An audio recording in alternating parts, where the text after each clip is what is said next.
ilalo ole satauro tua tuo e ateia ilalo ole satauro ilalo ole satauro e felo a ia maia ilalo ole satauro ilalo ole satauro tua tuo e ateia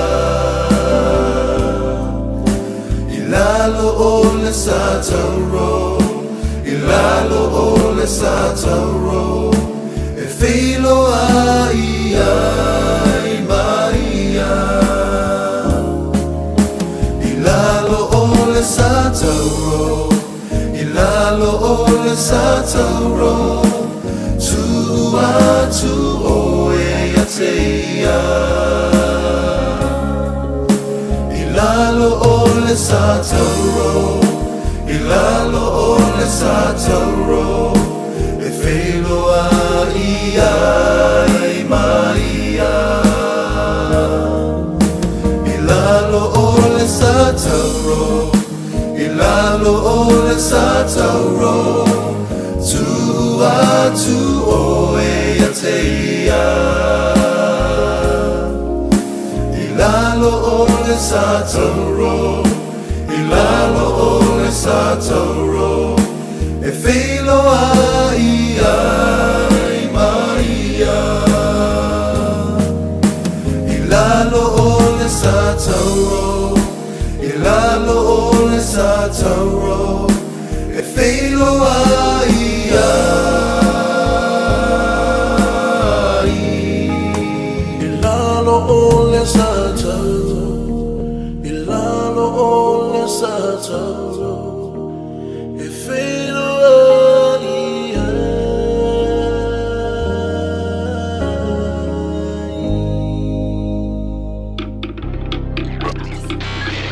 Tasilima i Vatolu Amo Radio Samoa.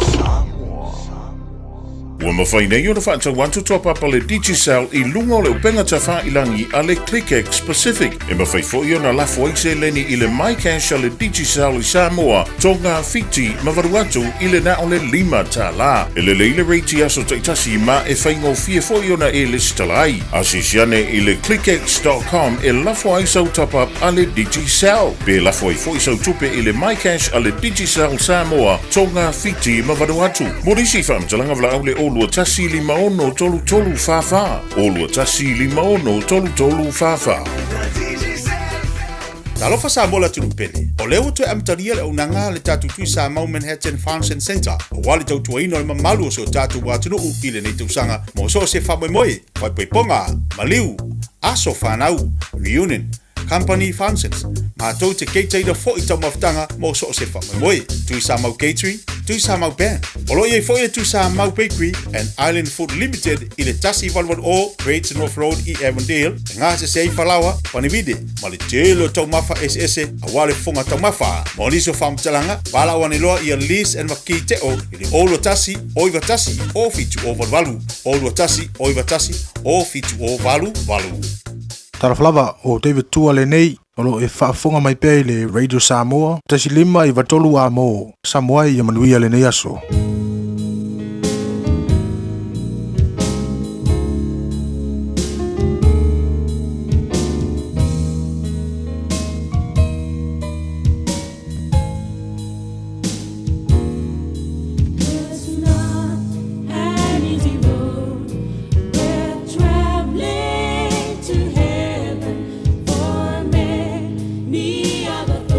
On my way, yeah, yeah.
Na o le Radio Samoa se furulima iwa toru a mo e tautuaina o e ilaungangana fitu aso le vai aso.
Tala mai le langi le mamalu o le tua ua whaalia fo'i le vani manimo le ngaluenga o na aao.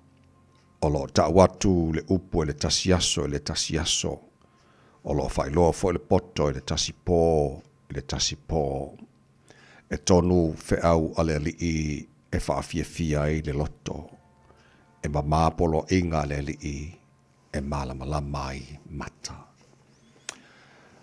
Vi ia lava oelo mātua tua i le nei tai au sing-singi.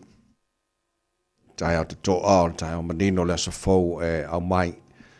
Ua mātua tali se paia malfia fia o au whaamurianga i le nei tai au fau. Oli ori mafia fia i o mātua loto lo mātua tama. Ua mātua wifwai o luma, ma tau lo siri ese le nei tai au. Mātua whaapea atu e pa ia. E pa ia lava oe le atua o au, o le atua mamalu, o le atua mamana, pa ia sirisiri ese mana matautia, e le ai lava se tu sama oe. O le atua oe malia i manao i melelei umalava. O le alefa ma le o meka o le amatanga marangata anga o le mua ma le muli. O lau lava alofa ma lau wha maoni e tu mau e le liu fo i lau wanga le lei o ana nafi o le so tai au e o ranga ta anga o mea malava. O le tupu oe o tupu e soifua ma le vavau e o lava i le wha vavau. O le atua lava oe la e le vi ingo le malu o le atua oe e pulu le matango fi. Ta maa whaaftai tele lau mea lofa o le ola fau o maantua mauwana nei tai au. Whaaftai lo alofa o le fo o tute manufa i ngā malolonga sa tō whawhai o tangata. Wa e whaapopo nea sa fōro lātu se fua mora mātu ne yola o mātu o lie fo le nea sa lulu wa wha ia yaso Februari o le wholaunga ni fo i te sanga. Ia o le mātu malanga o le nea yaso lo mātu o tua wa mātu tu inatu o au wha mole se e tau tai mai le mātu o wholaunga o whai nei. Ia manu ia whaiva le awhengai ma le tanu o le nea sa fōu e a mai. Mātu te talo foi mo le atunu pele i Samoa ia iai le manuia oelo mātu o tua i te tai o le atunu na ia mātu ainga uma mana ia mātu te ngata le ngata i Samoa whapea nā le lala mana pāpā awa iso se maenga o le nei foi kelope whamaria le nei atunu New Zealand lo mātu na nofo māma wai whamaria foi atunu uma o le nei lalolangi atu nā tunai a mātu whanau ia o ongas te mora nei tai au lo mātu o tua o le mātu te talo, le paolo lava o ao se i leo mo pui na ia mātu whanau, ia o sa iri le poto heala ia o onga, Whamaria fo I whaiva o lo whengai pēr ma lim te mai tā whaia onga. O lo ngā whamalea o oina o nai a mātou whanau. Le tu I malu muli panga marata po inga, nai a mātou mātua, tu asen sina. O le tunu I malu maota manawa ni aso, te tōru oina pē lātou le māwhana whana o wa au. Whafo isia pēra lātou si fua laude le tino, siri lava I le anganga. Ia o me umala whara mātou whaia ni asa whaulo mātou tua le whatalo loa I o le tunu le te ngata malana whai, ia whaia lava ina ia fo ia tu le vi inga ia te oe, ai tu maue pēr ia lo mātou whaatawaa. Tama, wha mania mai le tautua, ai le Radio Samoa ni aso a toa ua mātou wole, ma mātou pala au I nei mea malawa, e ala le swafa mana malo Yesu Keriso, lo mātou ri mara mātou whaaola. Amen.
mau mai oil o nei matai ole vi inga le tua langina na fai peser kolisi fa fai au I malua le tua mo already samos for lima e batolo amo ta tonu ia le tu laiono.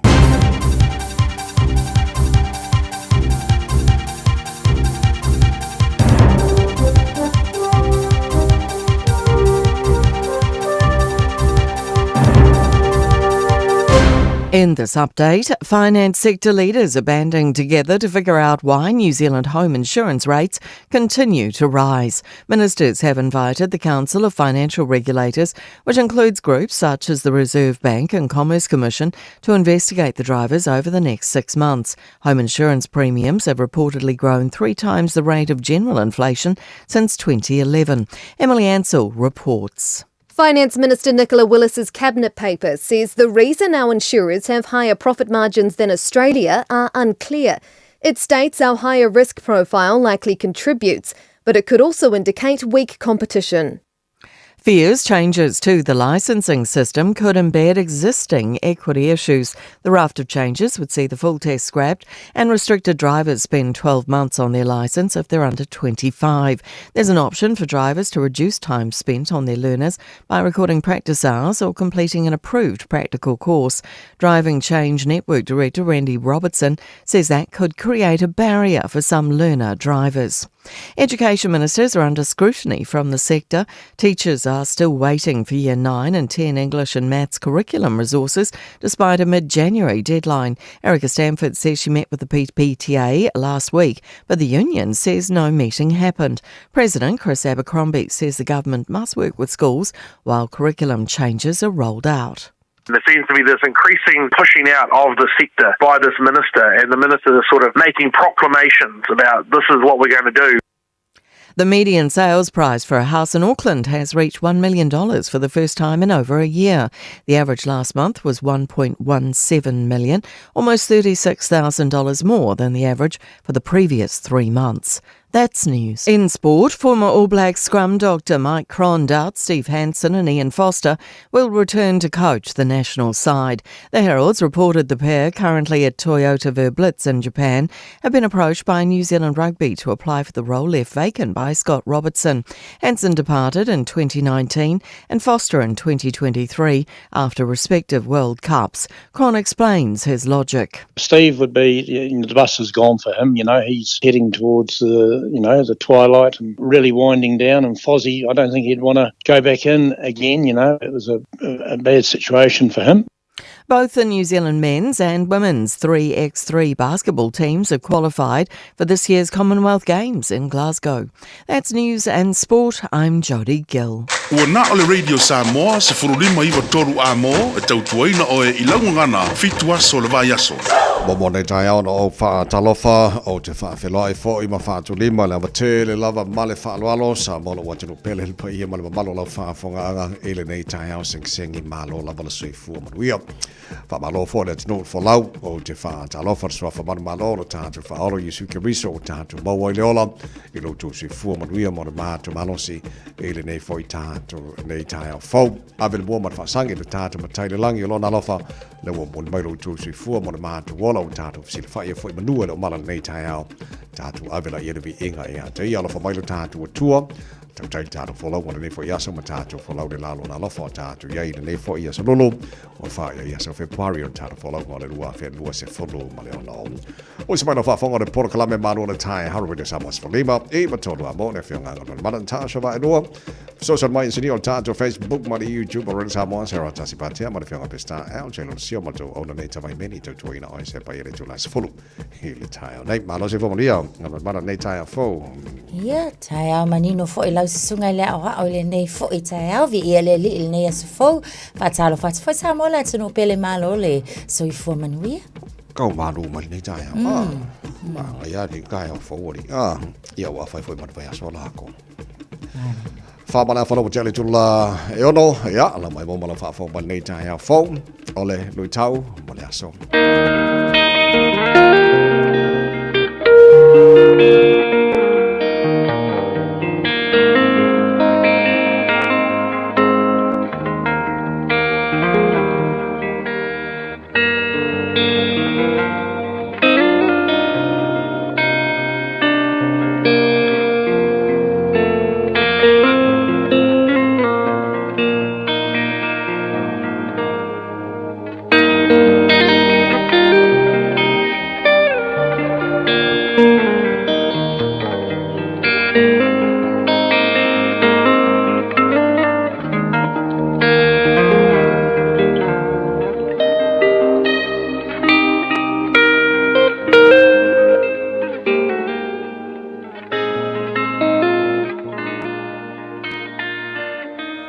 Tau mo le aso. Pule mai lunga. Power from on high. Ioane, olona mata upu e se fulu ma le iwa, a olona foi upu e se fulu ma le tasi. Ua tali atu Yesu. Ele ai sau pule I a teau. Ana le tu ina atu I a te oe mai lunga. o le mea lea e tele ai le leanga o le na tuuina mai au ia te oe. Pule mai lunga. Power from on high. Fai mai le tala a Ioane. E lua fale faa masino, sa faa masino ina ai Yesu, i taimi o ona pua ngā. Mua, o le fale faa masino faa le tāpua inga. E taita ia, e le pule a le osi tāu langa sidi. Sau le unga. E le ai se sala e faa mao ni ai, se soli tū la fono. O le fale faa masino lona lua. O le faa masinonga faa le malo. O loo taita ia i le pule a le kovana le malo roma. Le kovana o Pilato. Sau lona faa i unga. E lea i fo i se sala. E faa mao ni ai, se soli ngā tū la fono. Ai fai mai Ioane. Fai mai le tala Pilato i a Yesu. E te sila fia. O loo i a te au le pule faa sa tauro i nai oe. O lau pule foi. E ta tala i nai oe. Ai fetalai Yesu i lana tari. E le ai sau pule i a te au. O le pule o loo i a te oe. O le pule mai lunga. Samo ai. Ia e manatua. O le pule o se mea alofa mai lunga. Na tuina mai e lea tua mai lunga. Ina ia o tātou whaatino ina ma whaao ngāina. I le a miotonu. Mo le manuia o tangata lautele. Toa tele nei o tātou tangata i nei aso. Ua mawhatia. Ona o le pule, ua whaao ngā ina se se. Ua whaala la le pule a Pilato.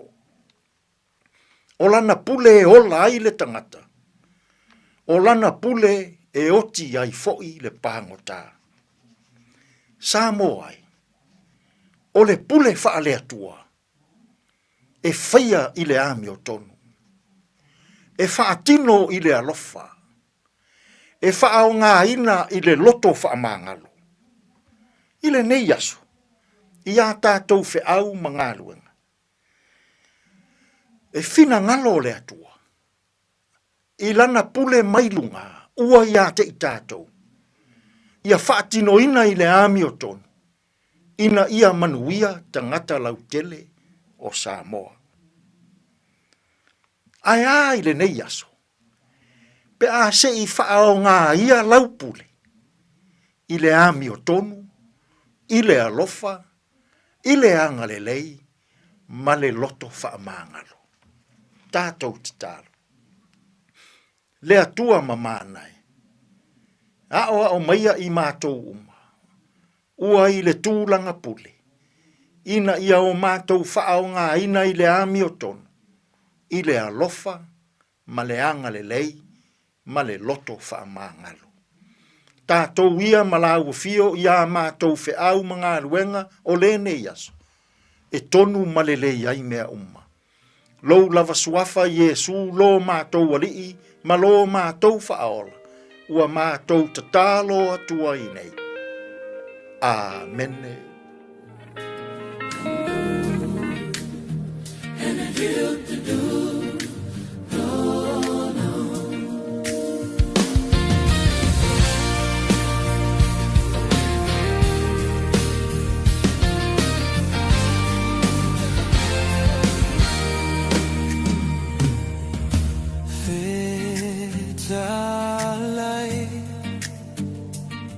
Lo uali ie o te mapuai Lo nei vai vai I mea e tinga ai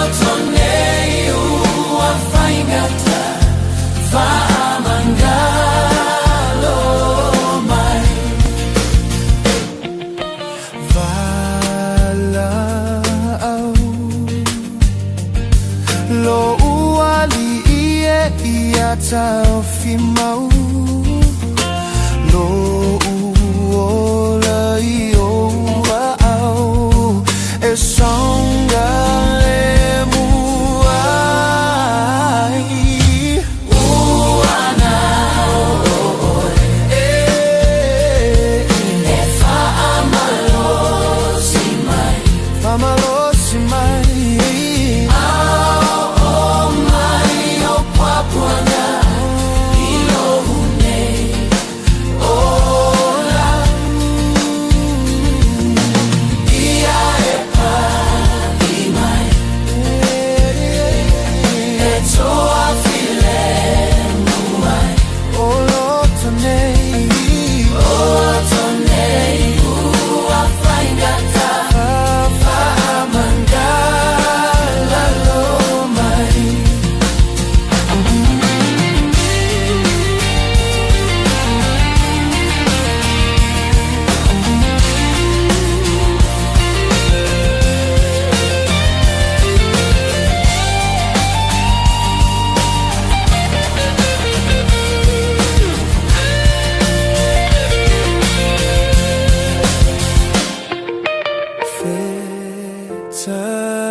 Lo uali ia mangalo ai Fea lo fani ai I lo fa atasi mai Uana oi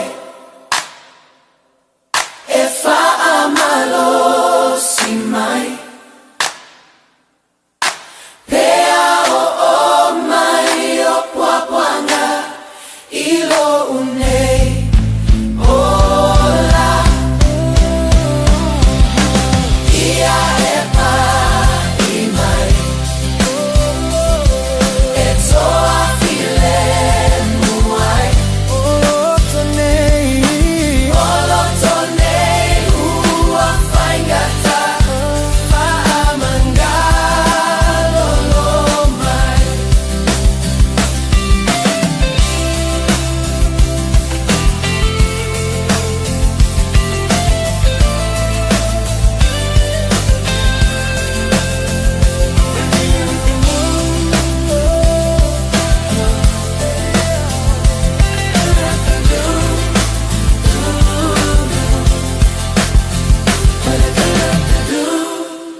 Whetalai lo oli eo te mapuai e lo wasfali malawa te ane le tu la e ono.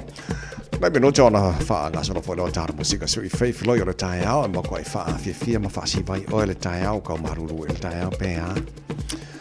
Ia ma wha mara se au fwoi le tino o le lau su tuta manga ruenga no ngā tona ni vēsa o tātu iai. A wani ngā lona wha awano mai so taimi mo le tātu marua le tae au wha nganga o le areto le ola le nā. Te pena mai le sunga pasta la wha na kopal te kuata fitu e le tae au. Nei tāra wawai pāni me le tupu I le aso whao Februari le teno te sanga wawai o le taina fitu e le tae au. Nei maua le wha ponga telefon le ngana Peritania pe tā le fitu. Tāra pokalai mena e matai le tae au. Ia mua foi. Tāra wawai pua mai runga na wana nei tae au whao. Fatalo fati aveta avale le nei foi taimi o le tae au tato wasi sinunga le au wala o mai tawatu ia o le lava foi e file mu mai le tato traffic le ni vai ngo poloka le nei taimi o le fata amata foi le tae au ia e fa pena lava foi ia le tulanga o ia lunga le tato au wala na lava o kilia le I le nei taimi o le tae au tato au wala uma lava o tato motorways leis fa lava lava tau vale ia ta vale tau tuana tau sia pelna saunga le mu le tae au sfulu ono minute te ai le tu lai on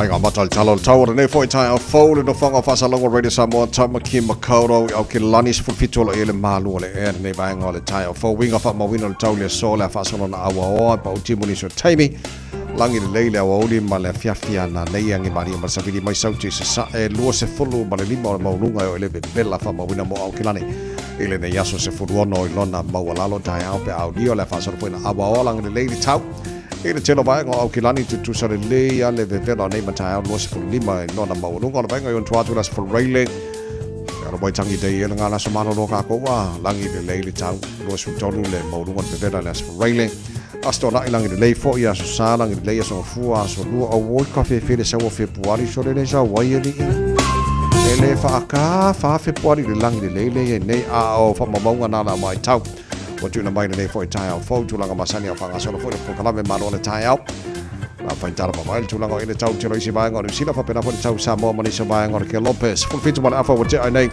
Ia le tula e ono o korisia le fifi mangaloa ma mua fisili a whao wao talaina whaakifianga rida sa mora nei fo i tai au fau nea tunu angai tūte mga ruenga o le tai au fau ma no lava le usu le nei vai aso a whanako vai aso a Maria whaivon nei aso pese le mo o e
Loso malua le wachai to la eono. Alo fa chai le tano, to le tampa angalo fa tala fo malen tai angal mal mana.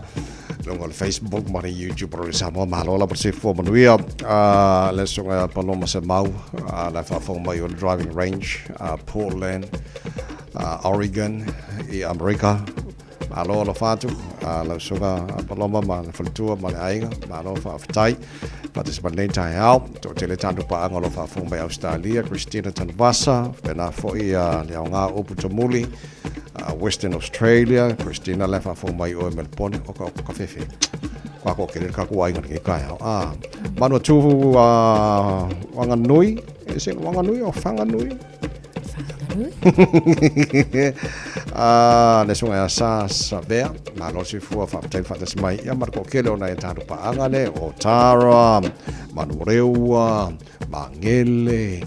Ia ma so se vaenga o Aukilani o lo fa fo me tara ko nei tai malo la va ia le se fo mri nei tai au Wellington ma lo se fo mria o te baba atu tele a flight here na cancel na fi o te no pon fa le tono tau Wellington na sa na fi tele na nisi o fainga malanga fo ye pe ko ki ali mas fulu ia nei fainga malanga fo ie a lena na le ma fa fa tau o nga ole pua o tu sa ole na au mai al fa mamla ole pua o fo ile ia na lai ona tau fia mo le saunga le mu ia onai le ngata I pailake ia ole mamalu le atunu o le nga fu fai ala to fai nga malanga so ole isi lava nga Bear Christchurch o isi fai nga malanga mai I Napier o nisi malanga atu I Dunedin o nisi na vai nga ole sa tele lava foi ia ina to e tolo po ina la to fai nga malanga ia ai tau mo fai foi le fa atali la ia isa isi foi o taimi se to la langi le ma mauti no saunga le mu ia ona toe fa au le fainga malanga pat e ta wo fo ile tu le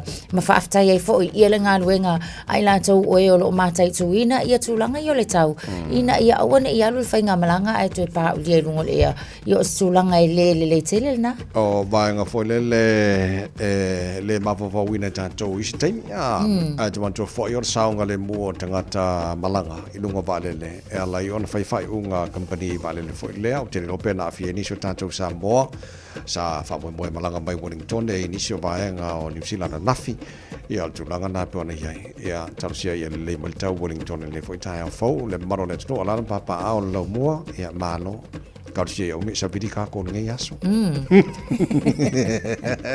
ma wone malulu taro fa tali pe a mare to I fa masina le temi nei ona fa ile fa nga palo te tele New Zealand journal election New Zealand mo le si fio le to ala papa a o ni sa ba ngor kelope o te baba ya tu se tasi o sui fai pule le leipa o le ua foringa mai le te alu fenga palota sa pona I solo manai ia ona fa mai fo le lanto tu e tona parlemene New Zealand sfulu lua tau sanga o tau tua ia le sunga fo ia Penny Henare e pe ona iai ile it's tono parlemene pa o le alana fa ala wiloa ilan saunoanga nafi ile RNZ ia o le a tu umuli ese mai le parlemene ia ma o ia fo lona manatu ele to e tau vai le tau ile tau sinionga fo ile ile palota ile nei fo tau sanga so o mafuanga ina ia se taimi mo ia e a matai ona tilo le tau singa o lona so I fo malolo ina le nei fo vai taimi e mai se ona inisi fo I fo fuanga fa ale ainga ia ma le to e tangtanga I fo ile lumanai ia where to from now but se mai tau watu ia ua faisi loa fo o le au nanga ma le tau tua ia ale nei fo I sui e pe ona iai I le party le Labour wa e pe I lava fo ile sa iai ia le suile o ia Penny Henare a pe tai o tau sanga len se I mavai tu nei lena manumalo ai ia le sui mai te party Maori ia I le by election lena fa tau wina tau sanga mavai atu but nga amaka I le lua fe lu sulfa ia o mai lava lai le tau sanga le nei ia a tau nu e fafta I tau te fafta I fo ia le nga luenga mal tau tua ia o anga portfolio sia sa iai I le Labour o le vaenga le o le defense ia o le whanau ora ia o le civil defense tourism ia ma le ACC o nisi nau portfolio so le sa ia o mia le taimi foi ia a o ngalue ai ma au nai foi I le atunu ia I le party le Labour Penga balota le lua felo su tolu le na le manui ai lana tau whainga ina ua manmano ia takutaki Tash Camp. O te lo ina na mata mai ai on matafonti tilo ia peni Henare. Ia ilona lumana ia awa na tu ilalolo ina o te lo langa laki le list ia ale leipa o isi by elections ina whai nei le fo ina tamo ai ele manuia fo ia so la tu tilo i mafu anga o whailana whai unga o wo maltaimi ia wata fo ona umalon soi fo tau tu i tono le parliament ia ati tilo tono la inga weji a tauia so se tangata lava e avelan fa mo no na inga o tangata na ua makua e ato toala na commitment ina ia whangalo ngā luenga ole nei o langa ma me uma sa au nai ia a kaula ni si le tono la inga wa ta si le vai ngata wa tato inga nge ia lu alu malo si o il parliament ia ala e foi nai me tong fa le tono la inga la to which ia ja wi o commitment o tro mata o firma le fa mo foi lona tau tua tono parliament ni si la ia le lei fo i pe te batwe le flight land ko fo mai ko po se malanga na ko fo mai au kilangi pe o atato malanga tu sa o fo ia le tu sa o toi au kilani alu ko yanga i oi asia the flights direct flights o ka ko fainga malanga na o le o toi fo mai to no au kilani o na o le tulanga fo sai ai pe male na uma lole ko vitis ful maleva ta fia lo fainga malanga tu sa o long haul flights lena na lua ko ngei alu sa o ai o Asia ia onga mafai lole ona nga inisio vaenga o Europa but e mantuala o le time lene ia inisio fainga malanga mamawa tato o ia o isi o i Australia ia ona faawa waile po America po Dubai fo but o le time la lene ia o le o toi fa la wiloa mai o wa manga ia kele o le ato fa fo i mai ia tato fainga malanga tu sa o ia po fainga malanga umi ia ona mfaiele ona pe afa apela oni se fies a fai malanga inisio vaenga fo i Europa asa le le tata no la valosi de fia e ongo titilo atu ili inisio li porti amesa on primary tono okilani e vaenga le mo mai li porti fo le e inisio tamaiti mo kwa ifa ale kongu ale ile level le primary ele loa ia leta so longa ingoa o le whaonga ino nisi me tono lea ongo tene lopo whea mafua mai po le mea o ta maiti nei ele i a matana to o langa o ina mai i a ongo early childhood po nisi vaenga ia wa te loa vaenga o mai e se fia lau se wan whaiao ia sao le lei lava pe ona mai tau watu le taimile nei o se whaitionga le nā mai i le vaenga fo i o a onga tūlanga lua mai se lava le new entrance vasenga fo i o le wo watu i nei ta maiti wa atua le ta ilima tau sanga a fo fola iei e pe o le ua tala no nisi e mafua mai ona o le whaale tono mātua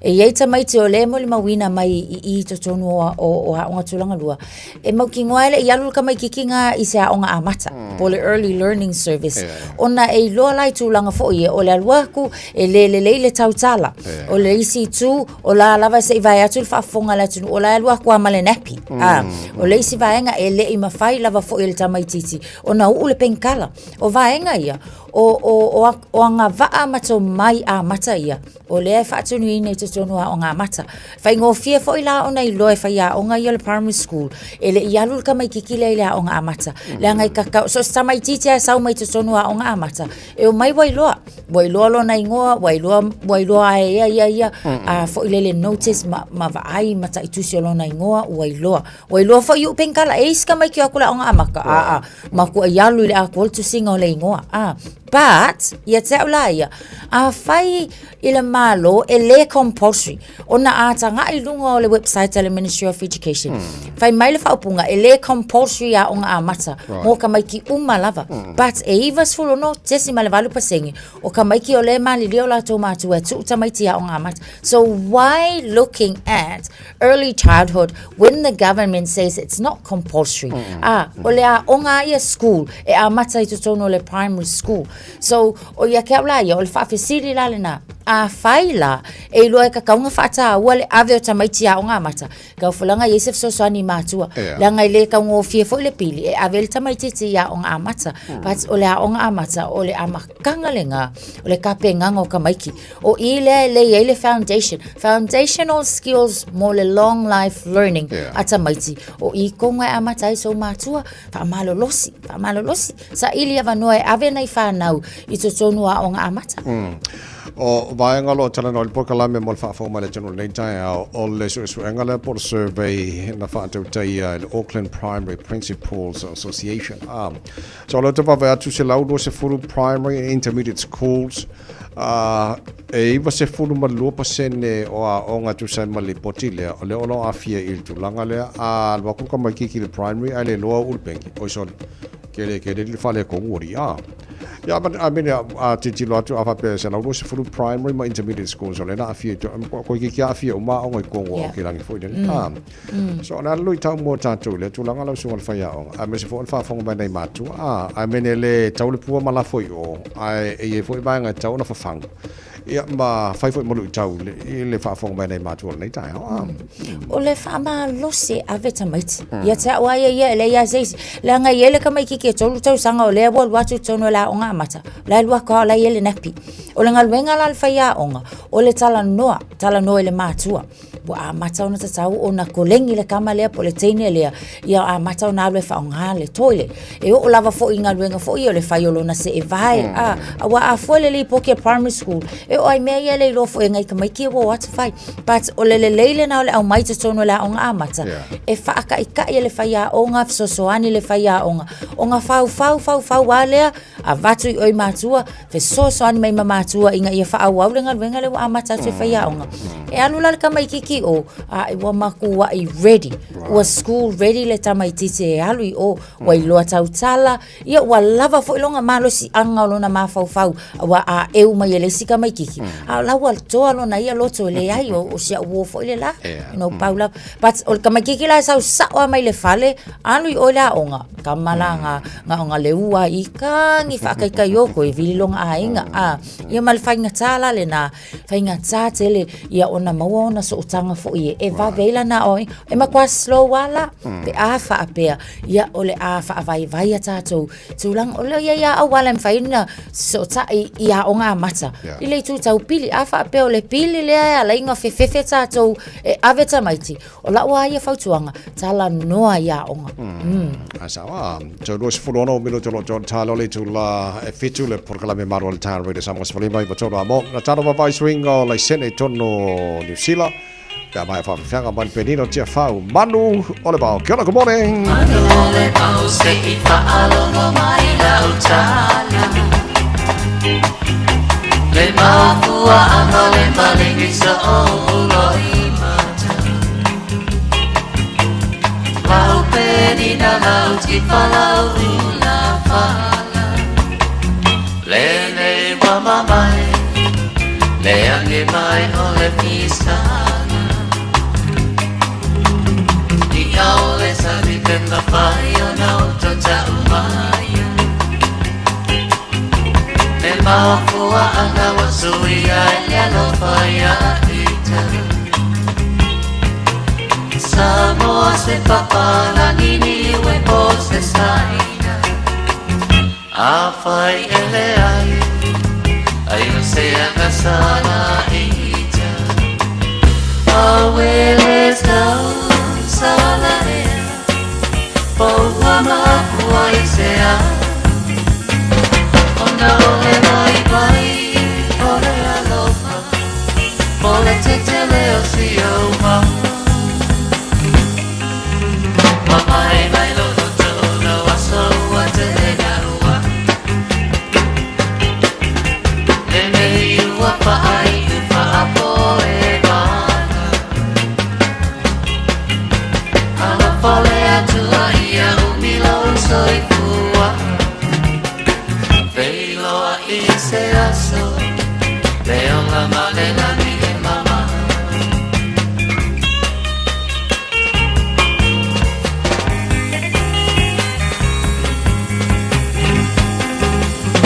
Anu ia ni se olo fia I leo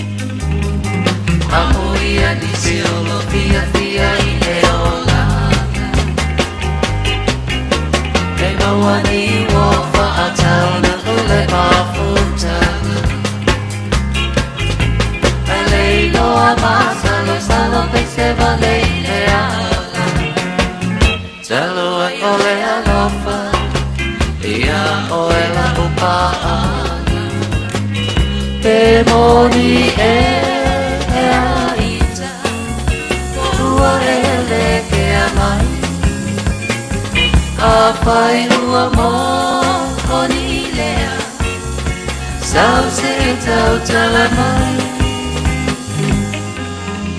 E lea o ngaro ita mai so lago E tinga ai lo ula tamasia o A pai lava ua umasau se pai mai Awa o le whainga o tamale I o le whetalai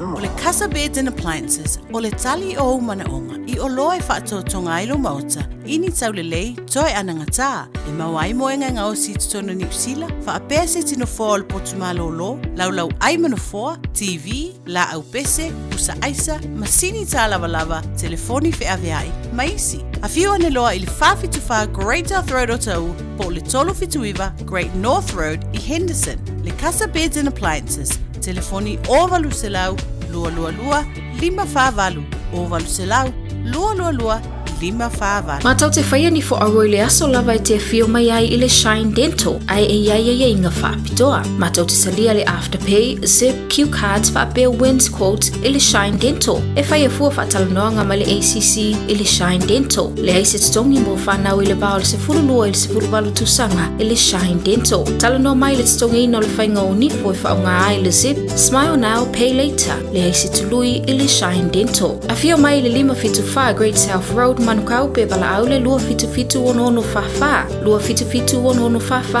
mo le Shine Dental. No se fulu miro tolo tolo talo le tula fitu le to mountain atu le ta to marol ta fa le nganga re to le ola mai pasta la fa le copa fa tai a te mukis 40 tau le fa fo mai o Hawaii aloha. Malo se fomria le marusio se pio awo kafe fe si sao yenge yaso so sao yenge yaso no kamale le Bona matau tia, matau telo tāra pa anga whātas ma nei tai au. E iei fo whakar malo na whaeloa, sanapotau sangata atu nei, o lea na whaeloa mai le Minister Whemalanga Inga, Transport Minister Bishop.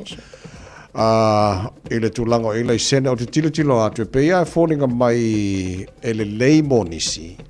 Ia o tātou iana e se whoi kākou pai kaimi suenga kākou a full license.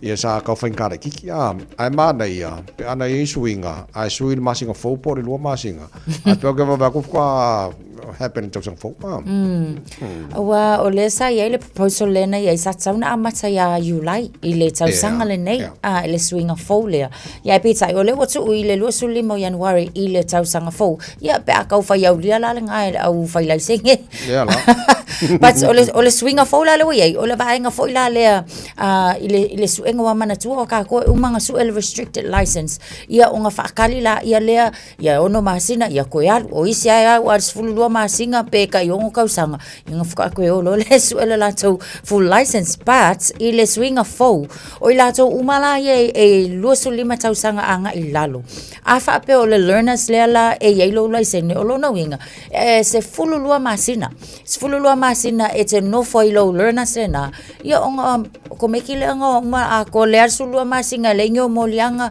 ia le maua o lunga la wala tele ya sol nga tulafono me faila nga e maua lo nga lo full license but o ta tola le afa pe o le restricted o lo na winga o ia tātou e ova kulunga o le luasu 5 tausanga e iei fo la le tuunga mo tātou ia na ona o tātou ia ngā pe o kākou ia wa mākukua so ese lava la e moni lava la ua whaatau ngōwhie a fua ia I le tau tūlanga tau tupe e pe ua kau ngōwhie fo I le wa wale koe suenga wa alua koe suel full license a wheo ngei ia ngā koe puk fo ila ia lea ai pe o le tūlanga le na o le ua iai I le taimile nei a tonu wa whaafai ngōwhie but e le whaapea fo le whaafai mai, whaafai ngofia e le tātou tula fono o lunga o ala titele, lo sungalao. Fo o swinga nefto a mantele so losu limo Januari nua fe losu mo fitu sa fa mo Julai panta ua ia le la ka whakarikari il kau sang fo pe audi kau ia malo makol palo ka ia November sa lele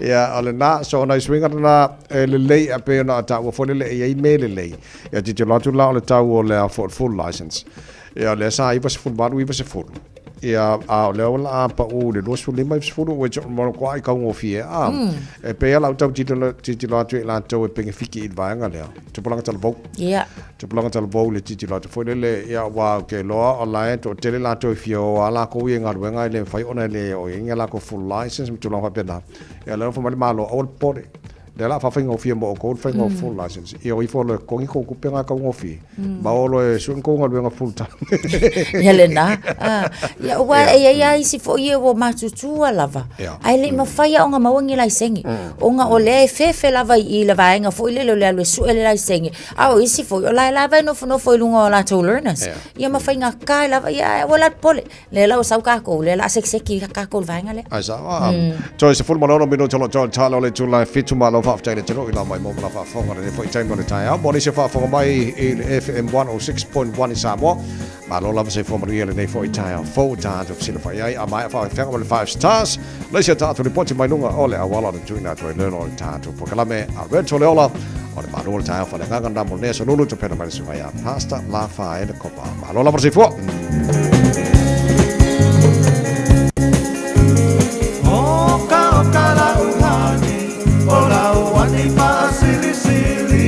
te patu saina I se apahela pi Pose pisu pasili Pose masike ke mai piti Pasina sa pasui Oni tamato manipi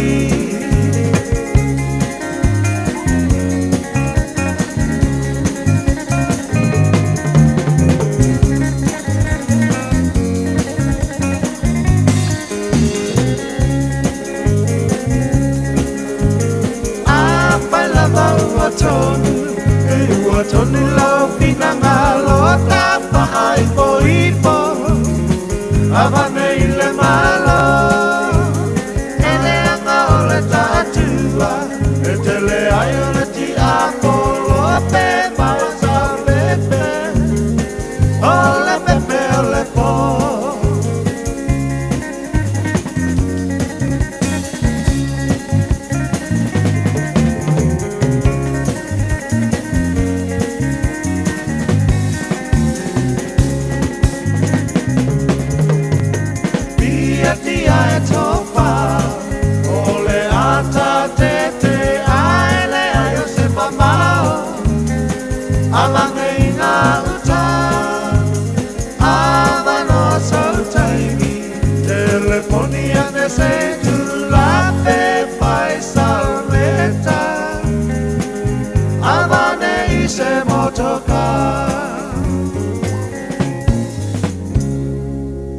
Talo falava o le siufofonga le nei o Samoa, le Radio Samoa. Lo solonga leile tele o atatou awala I le taimile nei ia ai lo mai tau atu e lava fo nei vaenga na o tau feo lolo mai le pisi fo I le nei taimi o le tai au Central City Bound on the northbound direction lo mai tau atu ia o amata ona feo lolo le traffic le na wa ia tatou na masilanga ia tu Spaghetti Junction mo tatou fo I lo anga ia tu I le nai tu o le atu no southbound direction lo mai tau atu o amata na build up le traffic nga vaenga le na nga ia tu Ellerslie Penrose fapena fo I Highbrook le taimi le nei o tatou lunga le State Highway lua se fulo lo mai tau watu northbound towards the city o le na wa matana pisi tatou mai ngai Mangry Bridge alu atu ai le anga ngai Onehanga and Hillsborough I le taimi le nei southbound anga I mai Manukau mai tau watu ia o vaenga na Onehanga Mawiri o leo lo mai tau tu taimi le nei wa amata ia ona si itia fo I le traffic o iai Waterview Tunnel i le link le nanga i le State Highway suma le ono lo mai tau atu taimi le nei o le na ua amata na feo lolo le pisi le na o iai mo tātou aweta avale lunga tātou State Highway suma le ono heavier i le westbound anga i atu i le au kilani sisifo i le taimi le nei whapena i le citybound and eastbound i le taimi le nei o le taiao feo lolo, ngā ua feo lolo lava a o ngai kilia le le ia tātou i le nei fo i taimi. Pau nao nisi o vaenga o leo mai tau atu i o amata na feo lolo ai i le piso le tātou traffic a tā vale. Tātou nā le saunga le mu, tois fulua minute o na tā leo le tu lai fitu. Talofa, we're the Katinas and you're listening to Radio Samoa on 1593 AM. Bread of life sent down from glory. Many things you were on earth, a holy king, a carpenter, but you are the living word. Say it now. Come on.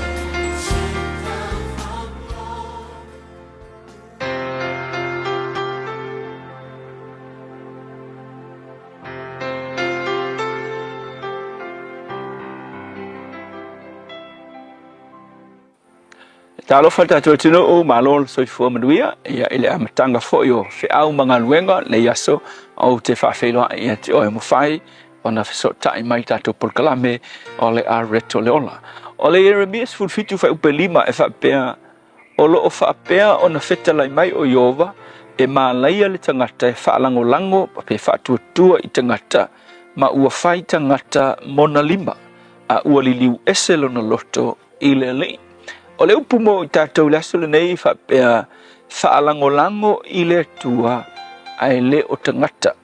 O le whesini mo o le laso le nei, hai nai te whaalangolango i ai. A tonu e whaalangolango i o mātua.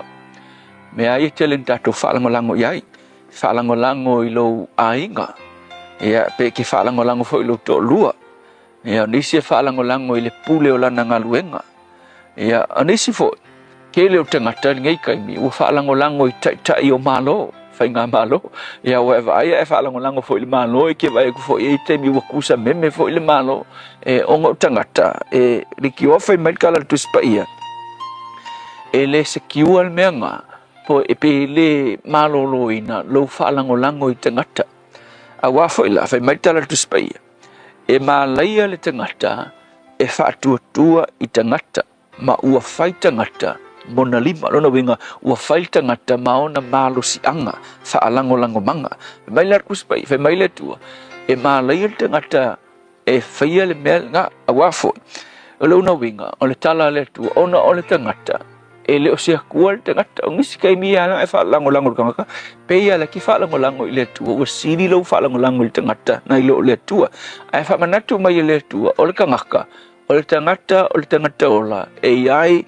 longa limit ia whakika inga o le tangata nai te whaalangolango iai e ai taimi e mai ai vai ai taimi e vai ai mai ai foi le taimi e oki ai e ai foi nisi taimi a whai o se si foi le po se pule po se tai inga ki whaalangolango iai e ai a taimi e whaale tonu ai foi e le sao uma foi anga whai unga e whai e isi taimi ai le kaimi e sasi ai e ai foi taimi ia e ki whaarongo aku kangaka ngai sai whaarongo langui ua karekasi inga wa maka o nga palalu ia ua le ai se wha moe ia whaatete inga la e tala mana ia wha makala le sia uona mana ia o kama i whaka oko ai matala noa e wha matala marika mai ia wha manatu mai le kala foi le koliata ma ke lo koliata le nga kaumaka vika e le nga o koliata e ai le mea te le ngamisi ka ku faitau e ai la ngatama foi le o le tangata ave pupungi kali pupungi e le tusina mo Samuel fulfitu fai upes fultasi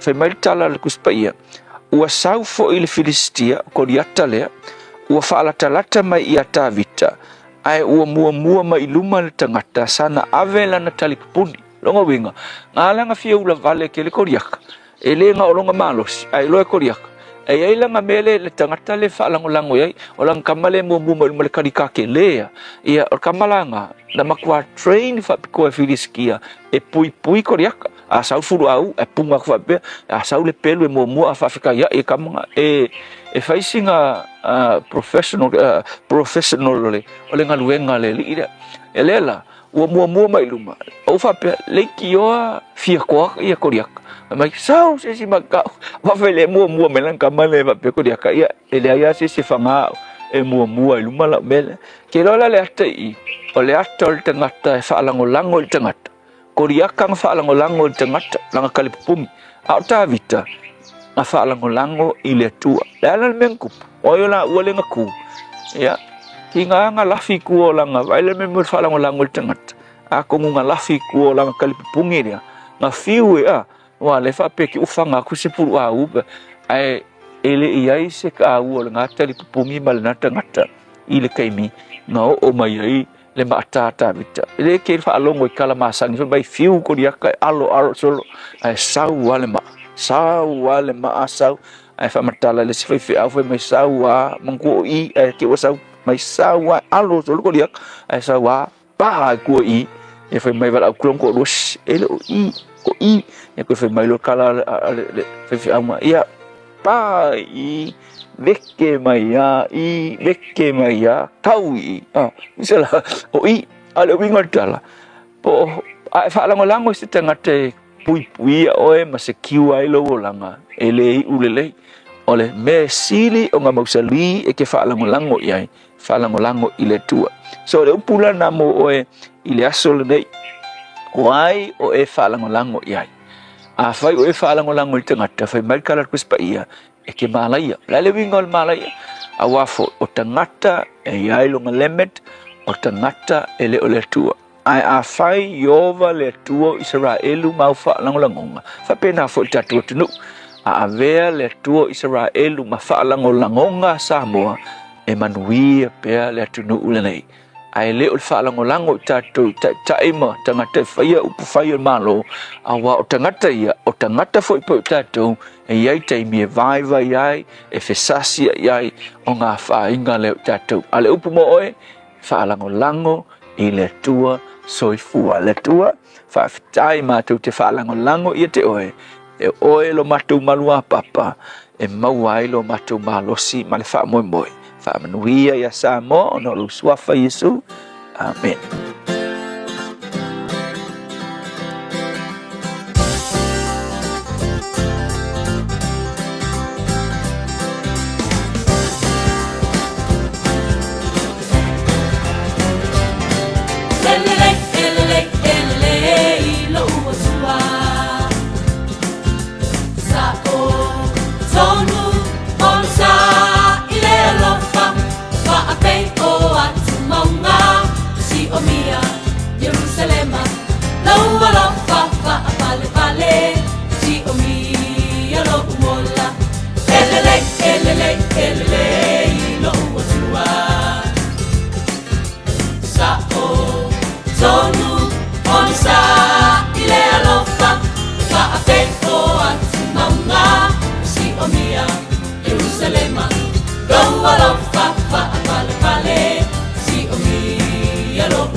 Alofa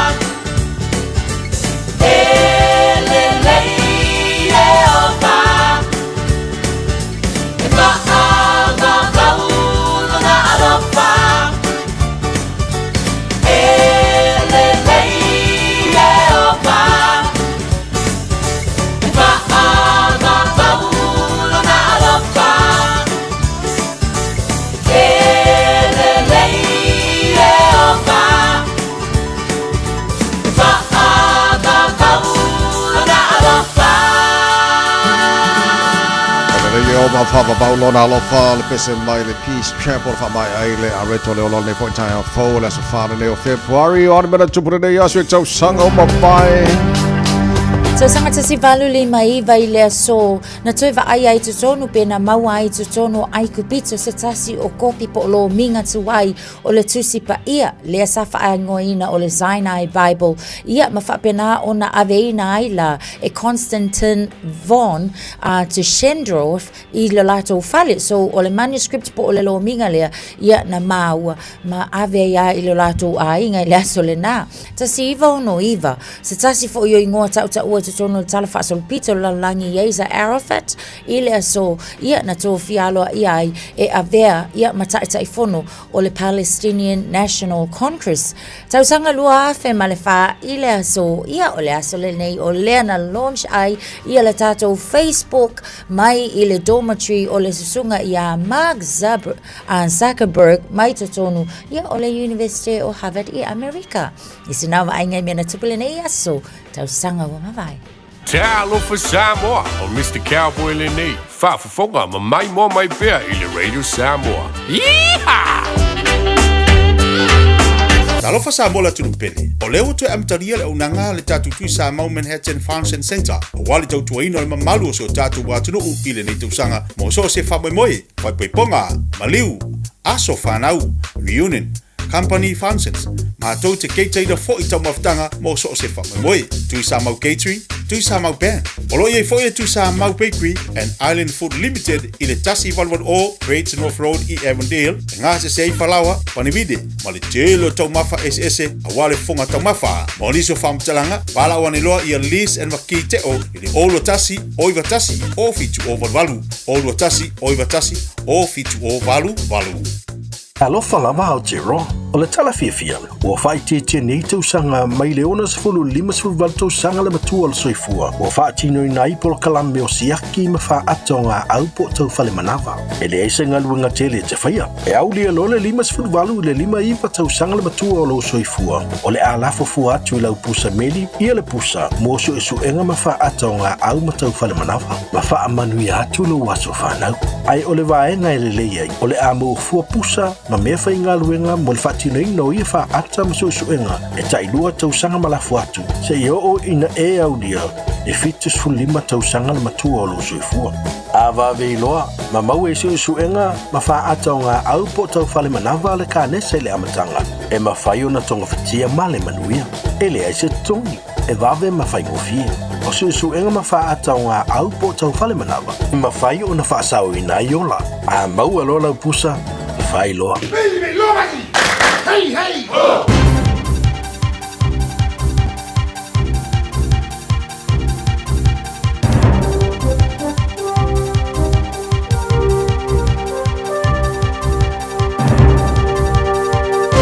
In this update, a defence lawyer is warning against knee-jerk reactions to the issue of the month. Public submissions are currently open for sentencing law changes for those committing a coward punch. The Sensible Sentencing Trust is pushing for a minimum of 8 years imprisonment for the offence, similar to some Australian states. But Maori Dyerberg KC says Australia's legal system also has a lot of problems. We just have to look and say, well, what do we think in our legal system is just and fair? It doesn't mean to say that we are somehow weak or that we are behind. Government agency bosses are being urged to review third-party data arrangements. It comes after a major data breach of patient records at Manage My Health. Public Service Commissioner Sir Brian Roach describes the situation as a wake-up call and says he's gone to agency chief executives to make sure they're on top of databases where personal information is stored. All government departments have been told to report back this month. Fears changes to the licensing system could embed existing equity issues. The raft of changes would see the full test scrapped and restricted drivers spend 12 months on their licence if they're under 25. There's an option for drivers to reduce time spent on their learners by recording practice hours or completing an approved practical course. Driving Change Network Director Wendy Robertson says that could create a barrier for some learner drivers. people who are already struggling with no access to a car, no supervising driver, and they don't have the income to engage a professional driving instructor. NASA's delaying its astronauts' upcoming trip around the moon after issues were found during testing. The Artemis 2 mission will see 4 astronauts fly a 10-day loop around the moon and back to Earth, going farther into space than any human has gone before. The space agency says it's shifting the launch window to next month to give its teams extra time to fix each problem. That's news. In sport, cricket could soon become a game of leather on bamboo, graphite or veneer as English willow costs rise. The laws will change on October 1 to permit bats previously deemed illegal in an effort to keep the sport affordable for amateurs. The scarcity of the famed trees and Asian demands are pushing up prices. The bats will be known as Type D, made with up to 3 wooden pieces as opposed to one traditional meaty multi-grain stick. Former All Black scrum doctor Mike Cron doubts Sir Steve Hansen and Ian Foster will return to coach the national side after Scott Robertson's exit, despite claims of approaches by New Zealand Rugby. And the New Zealand men's and women's 3x3 basketball teams have qualified for this year's Commonwealth Games in Glasgow. That's sport. I'm Jodie Gill. Ua na ole Radio Samoa se furulima iwa toru a mo e tautuaina o e ilaungangana fitua so le vai aso. Lo ia se tatou whaalawelawe tau tāwale I lunga I le vaenga le Wesley on leanga iatu I le tatou State Highway lua se fulu leo lo mai tau lo ia le ato le tāwale so tāwale ia atonu e mawhailawa foi ia ona sila mamau I le nā foi tu o lo ia I le whaale tonu lunga lava o le tatou State Highway lua se fulu Beechcroft Avenue on the northbound mai tau atu leo lo o pisi mai lava foi I le taimi le nei whapenai May Road on the northbound lava foi ia o lo o whapena ona maita watu lo pisi mai I le vaenga le tatou State Highway lua se fulu. O lo maita watu lava o le nā lava e feo lolo le tele o tatou wala te sele I le taimi le nei o le tae au. Lunga le tatou State Highway 1 o lo maita watu tō Taravale anga I ane ngai Rosedale I lunga le tatou State Highway 1 on the northbound. Bauna vaenga o lo maita watu taimi le nei whaisi pisi mai o tatou I le vaenga le nā. Lunga State Highway Suma Leono, le ai maita watu ia e leo si lava le taimi le nei o le nā lava o kei tātou whapena le tātou Southern Motorway maita watu lea lava e tū mau I le wheo lolo le taimi le nei pau le nā le whaalawa tau tāwale leo lo maita watu I ai ne taimi le tai hawa tāwale tau tuana saonga le mua 5 minute te ai le tulai fitu Radio Samoa Taslima I watolu Amo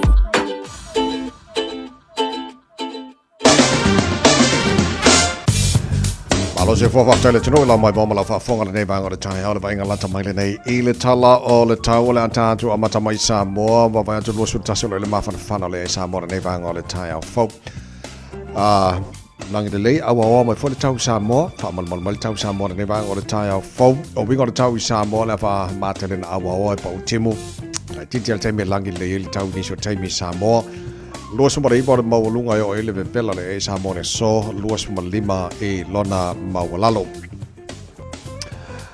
Le start of sotainga ma le sui al tanto Radio Samoa e pia per masaninga o ngatono vai ste tasi ai o taru tala mai Samoa ia pe atari tula e valu I le tai nei fa tala fatu fa tola vai pa angal tara kalame o lo o fa fonga mai e Samoa lungo Facebook mari YouTube or Samoa fa pena fo I le FM 106.1 fa talo fo I pa angal tar proklame America Samoa balo lava ia le sui fu maria se mal talo tau I New Zealand nei taru mata mai I le motu saute nei tai au ma nei le ni lapta ingo matangi ma tibunga te la va ngol motu saute la langi le ti maru langi le tau Sepuluh iwal morungan maru le lang le Wanaka los fuloro morungan le Vella lang le Westport los utasi morungan mafana lang le Queenstown los ufal morungan le Vella le so o maru lang le sepuluh iwal morungan maru le Nelson lang le los utasi morungan mafana kai Cora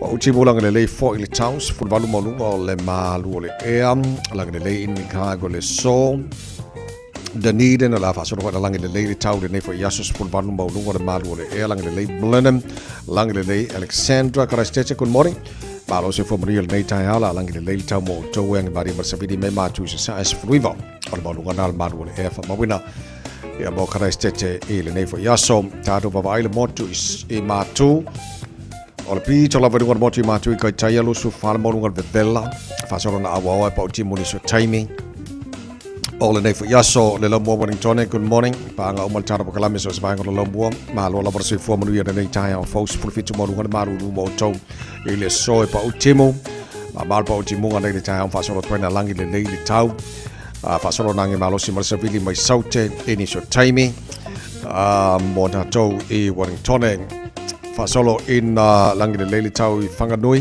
lo sulo malungan ma whanawhana len whatalo whama ini so paanga tana pakalame nei tai au tauranga awa o le tau e pau timu lo sufulu lima malungan le vevela tau po fasolo na awa o e pau timu langi le leili whiawhia nei lo sufulu malungan ma whanawhana ora torua lo sufulu tonu malungan le vevela mo o tau e fasolo na awa o pa uti mulang le lei for le tau la o lima le fiafia na nei langi le lei para umu lang le lei Palmerston North le so New Plymouth lang le lei le tau nei pia pa uti mulang le lei la o lima le fiafia na nei lu sutasi malungan ma fanfana Masterton pa uti mu ile nei for yaso lang le lei la o lima le fiafia na nei for river malungan ma lu le 11 lang le lei le tau Hastings fa soron pa uti mulang le lei le tau la o lima le fiafia na nei Gisborne pa o timu lang le leile fiafia na nei kiri do Hamilton malo se fo manuia awa pa o timu ni so taimi los fo lima mo ngal bebela fa mo wina mo kiri lo ele so tu sa ya Hamilton ma kilani foi mai le talo tau no fanga fa salonga radio Samoa Tamaki Makoro sport fito ele malu le ere ne vanga le tanga ba tu fafo ya ole ata mai lang le leie awa mai le mana yo le tata mai langi le nei foi bang o le tai au winga no tau le so e fa solo na awa pa uti moni so tai mi langi le ele nei foi yaso e angi maria mar savili mai sau te se sae los fuli mar mo lunga le vela fa mo wina mo au kilani nei yaso tai au pa lia fa solo foi na awa langi le tau tu sa le bela nei mata los fuli mar lona mo lunga ba ngo yo tu las for raile langi le tau o le tato wasamalo lona na waitangi day kai bang ye foi langi le leile sto nai langi le leile sa so fo na so lua para na vai so mana ya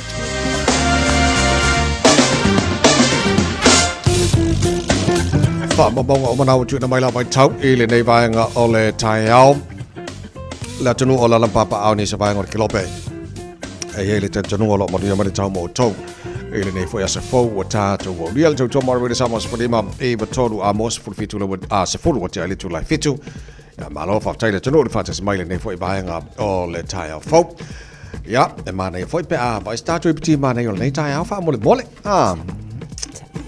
le le al tau single tai au ya o ke kal o ke la so ato ata vai le longa fa o sor kaya e buki ya ngaka ya e buki ya se ki foi la so lulu la to ke le avocado vai sa vai manga fi le supermarket o le manga io le avocado nice ya fa pela ai la ve ai fulka ko malu tai au se avocado le tai au singa fa lawa ai o mai ai ngolo mai la mal sisi ke coffee foi la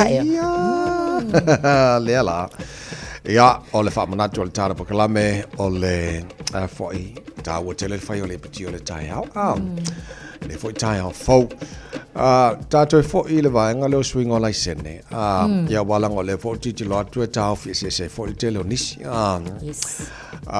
no va le sonanga le te ta o le leipa e la ngaloina malo se fo ile swing o ye nei e wala titi lo tu fo nga mai fa fi se low submissions o le ana whaianga il fo whangan malo after ato e sui fo i leo le system a toa al whainga o lai sene New Zealand tala mai lua fe su tasi wa umi tele la fia lua fe su kasi lua fe lua ono sifu lima le tau sanga ele e masi swinga o le system a toa New Zealand e so le overhaul a toa pe ona whaia o le wai swinga le wai nei so pe lan tata noa whatita inga la o le whamai o le waenga le a foing learner license o le a foi le under 25 will now spend 12 months on their learner license, double the current 6 months na long winga le wa fa lo ina le masina na momo I'm a faila na fa ititia this can be reduced by recording supervised practice hours. Lo winga ava pe alu tama titile lo na learner license e failang onga license ta vale foi le driving license ba ngale failang to le songa afka vale pasi mai la ina lo no winga ele no fola ile umile ile na learner license va venga mo full license ele leila la ta titilo lang ol mele titilo le malo o ta mai tito telo ta mai tia telo vo o fia o ala to e o fenga luenga for full time ia ai ale ila ngia la ko full license e fa mo yo la to ma tu ma disanga tai o e mo ri la ko wa ai a ku leila bono le wa telo I to no le titilo le malo tu ila bono ia va vena bo la to full license ia nga welo la ko fa ngala ko ka val pa wal me o le ula vale lunga la wala Unsa wala na ia wa olele. Aton polifia se fulo no pos fulo valu. Le ma fai un alu ka mai ki ke so longa laisene olele leila le na ole vave foi le ona maua laisene. Ia ma fai ona feo wai. Ilalo o ia inga o mama tula fono mole saunga le mu ilungo le awala tele. Ia mai se la ole tulanga la na so e manga ia. Ia ai o mai tawatu e ia lava e le fa apela e se fulo dua masinga. Onga le apala ia le o ka ko zero alcohol limit. E ia la mal tulanga na awa afa pe se fulwa ma singale ai kele ya usul nga tula fono fo le pe ma wa ko le nga e ave la lo le influence o alcohol yo le si fo la ngai ku e kakawal e moni lava pe falling ma le wa fa fa ngofie but e ia la to wa ia inga e ta wa ya la ya ta to ona mo kingo e kausile le inga ia mo kingo fa ngofie. So more restricted license more lanto lalo malusu lima tausanga o lem fai ona lalo le fa tia mai hang on so ko kilo sa the restricted license period will be set at 12 months for under 25 and 6 months for those 25 and over. Yes. Lem fai lana suia pe kusape pasila for driving school nga ave ele fenga suele umile na mo swing fole we ne o tele na no swing fole we ne mo tanto malanga e fo ya tata no I banga ne ola isene ko ke do ka ko fio ele ngila isene so if you want kanga we ngolo le omba ka ko fo e fa nga ko fa le isene ala e fio ya isi wa masangi ai ele life e fio ele english awa fo la fa masau ngege sorry amasa wangel ka abale so ave masau o pe o le sifi so le lunga la wala le sela isen so le ai le fa manatul ta do pokala me fa mole fa le isen ya ma so na tu pulang tal bo o le o foring mai o le fa fa ngofie mai le malo ia ma fa ta ngofie fo le tu lango ia fa ngola isen ia ta to ma tua a fa pia ngai lo le isen le tele o wa fa on fa te inga le kele e ka mai ki ai a fa pe o ngai le so lai seng ya la fa fe la ngai le fa lo ki lo ka di mo lo finge le fa lai seng ngai le so lai seng ya fa ta wo fa lai seng e sa wa o ngai le mo wa o ai ai ka me mo wa ya a mo wa la o on tamo tale o la sala ya ai ka ngo fia ku fe ngai lai seng ma ngai ke le fa so on sa mai le o swing of oi on sa ele effective swing nga ko fa ya yang wari luari ma mai la time nei o le fai learners yang ngaku wa ya le se yo ko sang fo le ko sa wa o le si vai nga lo titilo le ma lo New Zealand mene insure home insurance o titilo atu I fa monga le na ma walta po kala me o le ma kwa ka home insurance company le ye nei o le lo titilo le ma lo po le atonu wala ma fu anga o le wa lu le tau o insure nei ia mo fale fu atu ya Australia pe foringa mai o lai e tango fia tu Australia ai le lo pola le se sengo le tau fai New Zealand tau titilo po fe tonu le na ma fu mai o fa sile bakele o ka ke le ia premiums o many home insurance ia mo ta to e mala le ta to ia fa ia fale motu ia wale tongi home insurance ta to fo le ia on kwa ka ni fo vai tai tal sia e fa mama venga mai stay me lo tumma te tonu wala ona yeile le no ta inga ia I sunga ya Nicholas Willis ia male Commerce and Consumer Affairs Minister le sunga Scott Simpson inga ia fail so sunga le ona o le fa toa umatu ia le vai tau le leanga o le tau male a faina I o nisi o vaenga o nisila wa mo ni lava ele o vaenga uma sa faina but o vaenga ia na matua I longa o na faina mama fatia pe o ina le to te le tangata I o withdraw la to policies ona o le tūlanga I le makua kaunga ka whainga tā o ngā afford fo ile le e nai tangata le te tō ngino policies nei manatuala a o whainga oe apalai inga ia whaapea o leo wa whaaleanga ina le melea e iei a fo inga I lave fo ie e haki le o ngā whainga ka ai kangaka o ngā maua le whesosoani a o le sa o lato te tō ngia la lato policies so o le tūlanga la nā leo kau sue o le a konga le driver le a lai o ngā whainga ka I vaenga I o residential areas ia ua kaunga ka ai tangata ma withdraw tangata o lo ke ngo fomo akanga pole o fai kaua kule e ga ka le walu kipi la lo le camera le speed camera jale ke va o la scofilin ke aku la ki kilo o me le po la for fikule po ele le ga ka lu ngole po a kipi la lo le speed camera o Coatesville Riverhead Highway Kwa sole ola su e po ka ka ula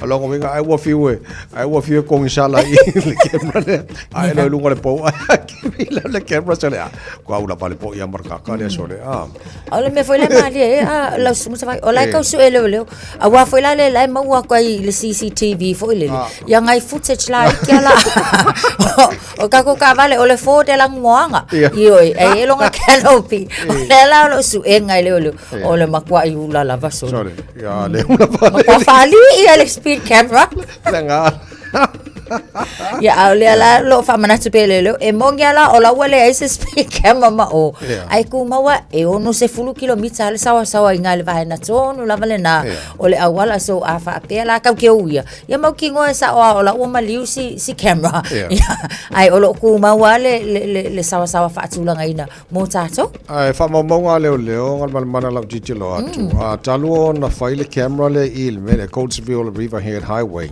e kusa mar se fulu milionga le kupinga mo ole sila le la ve ole o vinga la kasira de ka ka ke le se fulu milionga le Allah ola sole le mo sala ngamo wai kele sole ya longo vinga la ala ko la ka male fa penga pa wale afo Pawale afo ola mai lo oila. Ala su ele lo po ve o le una le. Ama kam kia le jo por ver samo swani mai potolo amo na to fam na to le start of so inga samo mar su ta to samo e pia out ta to mai samo ka tale to la evalu le tai on los fulu tale to la e fitu Bueno, fe hoy. Yo mai ko wani konge.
Lava, I'm Annie Pulitiwatua, and you're with Radio Samoa 1593 AM. Just think a minute. It could change everything.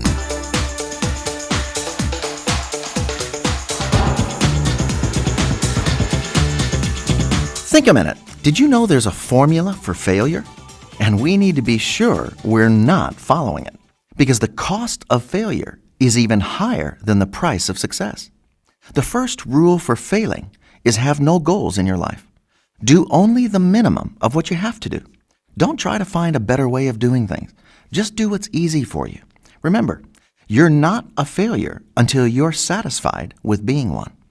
You know, people who started with nothing and made themselves successful made a decision to change the way they were living and doing things. So if you don't want anything more out of life, you're guaranteed not to get it. Rule number 2 on how to fail: put off until tomorrow what you can do today. And if you ever do feel motivated to make a good change in your life, just wait a while until the mood leaves you, so you end up not changing anything. Research done at a top university showed that what makes us successful is not our ability, but our attitude. In fact, 93% of our success comes because of our good attitudes, and only 7% is because of our skills and knowledge. So the third rule for failing is be negative. You see, failure can go to your head. When you keep thinking negative thoughts about yourself and keep reminding yourself of your past failures or how you might fail if you try something new, you guarantee your failure. But your past failures can also be signs that guide you to your future success. Some of the best lessons we ever learn are from our mistakes. You see, if you want to change your life, you must first change your way of thinking about yourself and the kind of life you want to live.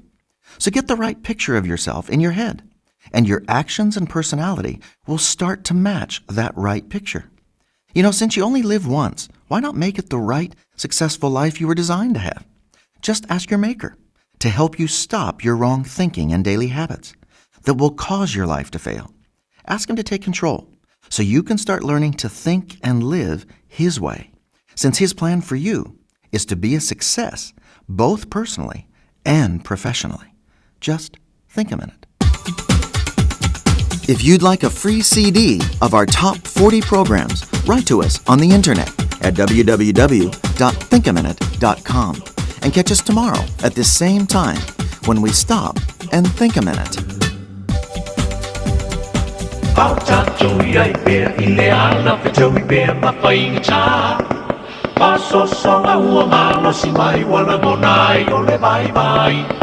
Polisi ua whāwai vai I le taua maua toi fō I tua. Ai tau I mi pēma whaamalo si toi titi o mai le ua. Au tato malanga pēr I le ala whetau I pēr ma whainga tā. Whasosonga ua malo si mai wala ngonai o le vai vai. Polisi ua whāwai vai I le taua ma toi fō I tua. Ai tau I mi pēma whaamalo si toi titi o mai le unga. Tato tā momo he pēr langa wala ta mai le ngā taanga. Wa o mai miti I le ngā nua whātali mai a Yesu. Ta pia whālongo atuia I le tāla o Yesu a pio mai. A wā ua lewa ona o whātali I le aso sa wai le matai. O te pepe I se mea winga e se pe ao o mai le aso. O lea paia ua siti a e patasi mai ai ao. Ai talo fai le loto ma a awau o mai le whasalanga. Ai le poi mai ne I le atua talo whawai o ti whanua. O te pepe I se mea winga e se pe ao o mai le aso. O lea paia o siti a e whatasi mai ai ao. Ai talo fai le loto ma a awau o mai le whasalanga. Ai le poi mai nei le tua talo whawai o ti whalua. Tato tamo mo e pēr langa wala ta mai le ngā taanga. O mai miti I le ngā nua whātali mai a Yesu. Te pia whālongo atuia I le tāla o Yesu a pio mai. Awa ua lewa ona o whātali I le aso sa wai le matai. Tato tamo mo e pēr langa wala ta mai le ngā taanga. o mai miti i le nanu whatali mai a Yesu. Tapia palongo atuia i le tala o Yesu a pio mai. Awa ua le maono o patali le aso sawa i le matai. Awa ua le maono o patali le aso sawa i le matai. Awa ua le maono o patali le aso sawa i le matai. Ta lofa lava o le siu fofonga le nei o Samoa, le Radio Samoa.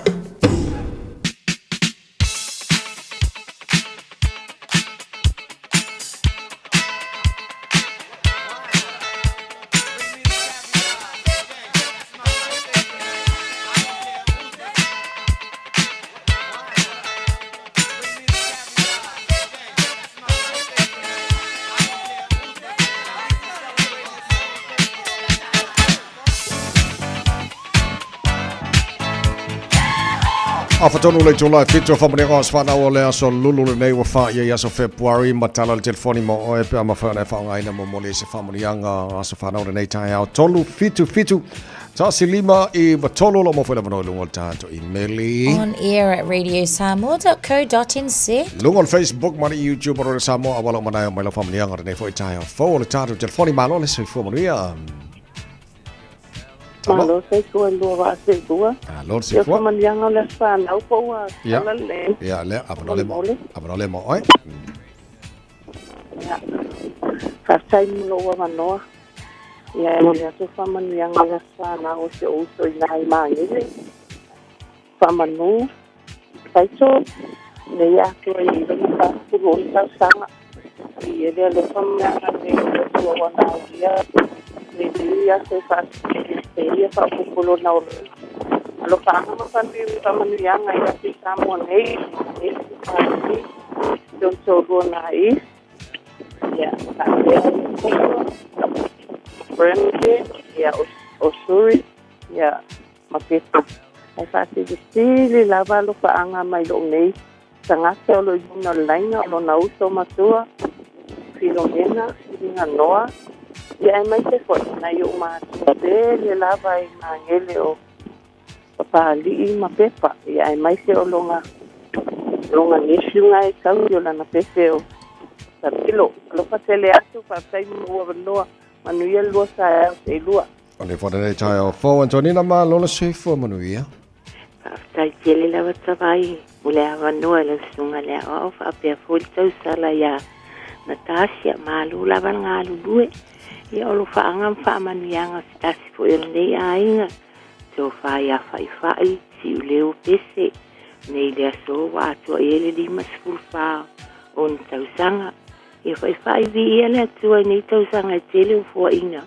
mo oi fa stai tele la mo me uma o lo e fa ia mo tato wa inga inga tani si nei ai mai si Samoa ia la vale tua ia ngaluenga uma ufai tau na ia lo fangia le tua pa poponi si asustele o lo vola ia wala val tau tua ina tatu ainga o lo faanga ile mai mo oi mai la ufana ia Hope Matora ia mai se Alex ia mai se tua fa fine o malava malato sei tolua malato fanau o ainga o mai se sei tua le la la ai fa Sicilia lo faanga o atonina mal fanau mo oi fai ia alo fa tu tawai na tas mole nega so manuia luenga so fa so fua mane fa ne aso Antonina ta fa mle ngale email ia ole fa manuia le na fa manuia mo le aso so fua o le to lua pele I le loto ia ta sesa nga shiu o le aso so fa o February ua ato ia le ono se fulutolu o lo soifua fa aftai le tua wa e mawane tau sanga tele wa ia fua ia te oe e ui ina tatou vala ai mana tua pea o e han i le nei aso whaapitoa, alofa le atua, fua ia tu pea lo malosi le tino, ai sili le malosi whaaleanganga, a wale whianga iai i ngā luenga, tau si ai lo tātou ainga, ai mai se o le tautu ai te tonu o le e ka le sia, alo lofa tele atu lo ainga i Samoa nei, o grandchildren, ai whaasilisili ai alo whaanga, o loto o lua pele, i a tita ngā shiu. Pe ia foranga mai o tāna whapnianga nā nei tai au ngamana. Ia, o lo ia nei whaamanuianga ia lua whaamale mō le lava le sunga le awa. O le whaamanuianga le nei mō le tina matua, ia nei o na pō losi maua o whaleasiu ia po o mangi le foi. Whaaftaia le atua ina iwa e au lia mai male manuia. Whaau pōponga foi le nei o tausanga i lo soifua ua atoa, le hiva se fulu ma le 5 tausanga o lo soifua. Ma tau tatalo ia tausia pea oi a au o le atua, ia a o e iai fo i le noufuanga o tangata mātitua i le nei taimi. O lo whaanga nā, ia o mo-o-mo-onga ma whaamanuianga, mai lau pele o Willie Tavita, ia ma lau tausi mai ia PJ, ia e whaapea fo i Austin, ia masio mātou tina pele, ia le tina, ia Savea Tama, Magella, i le nei fo i tai au, ai mai se o wainga lava, mai Samoa, ia Amerika, ia ma le nei lalolangi ato, ia manu ia tele lava, tina matua le atoanga o le iwa se fulu ma le 5, tausanga o lou soifua. Le isi o tatou whaamanuianga, ia mo le uso pele ia Lucy i le nei fo i tae au fuia ina sei uli alii ia manu ia tele le atoanga fo i o lo tausanga i le nei fo i aso ma le nei tausanga whao popo e le atua ia ma ia tausia pea oe i a awa lo whao le atua manu ia tele lo asa soifua mana ia le lei so tara whao mlenga manaura nei fo i tae au fo naona toi sia ki tasia i lungo le tātou happy birthday, Thomas Jr. Tawai. Yes, my Joanne Tawai. Yeah, le leo tāna whop lianga manao ni fo i tai au fo. Ma wadal mato mea lo for pese, lo fa tuen pulenga mana penga penga rodi sa. Mo maltana pokala me malu al tai au. Yo to wasa fa na ni yaso am. Happy birthday. Tarusu fa. Let's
Lota, hallelujah.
O to finga le tau tala ma eselo fi whanonga le breakfast le Radio Samoa o te maa o nai.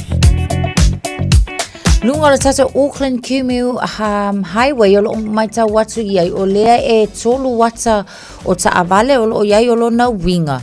Tolu foi lana o whaalawe lawe tau ta avale o lo iai mō tātou.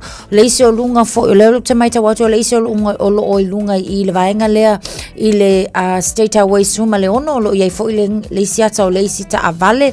So ave ta avale wha amole mole. Se iutangia mai se la tatu i ngai Point Chevalier o te wa ai atu e lata tatu i nā le ata o leisi ta avale na so avta avale fa amol mole se iutangia le anga ia tātou i lunga le State Highway suma le ono ia o lea o lo o iai nei fa lave tau ta avale so so an mai fo le malo la tunu ia ma fa ailo ane lunga le tātou peng te lang pe a fa apea o lo o fai malanga i vaenga ia o le ala tele fa pena la ona mai ta watu lunga State Highway full male ongo maku apolo kalava i le taimi le nei o le tai au anga ia tu fo i Avondale le fo i lo mai ta watu ia vaenga umana o le ala tele o leo lo pisi i alfa le atal ta avale i le vaenga lea te Aratu Peninsula o lona winga foi fa ala lave tau ta avale foi o lona winga o le lona fa ile na o tatu ta avale Auckland leanga i atu i Henderson mai ta watu lava foi i lunga o tatu State Highways full maleono a toa lava se ia o watu lava i le vaenga le lai mesi ia o le o lo poloka a toa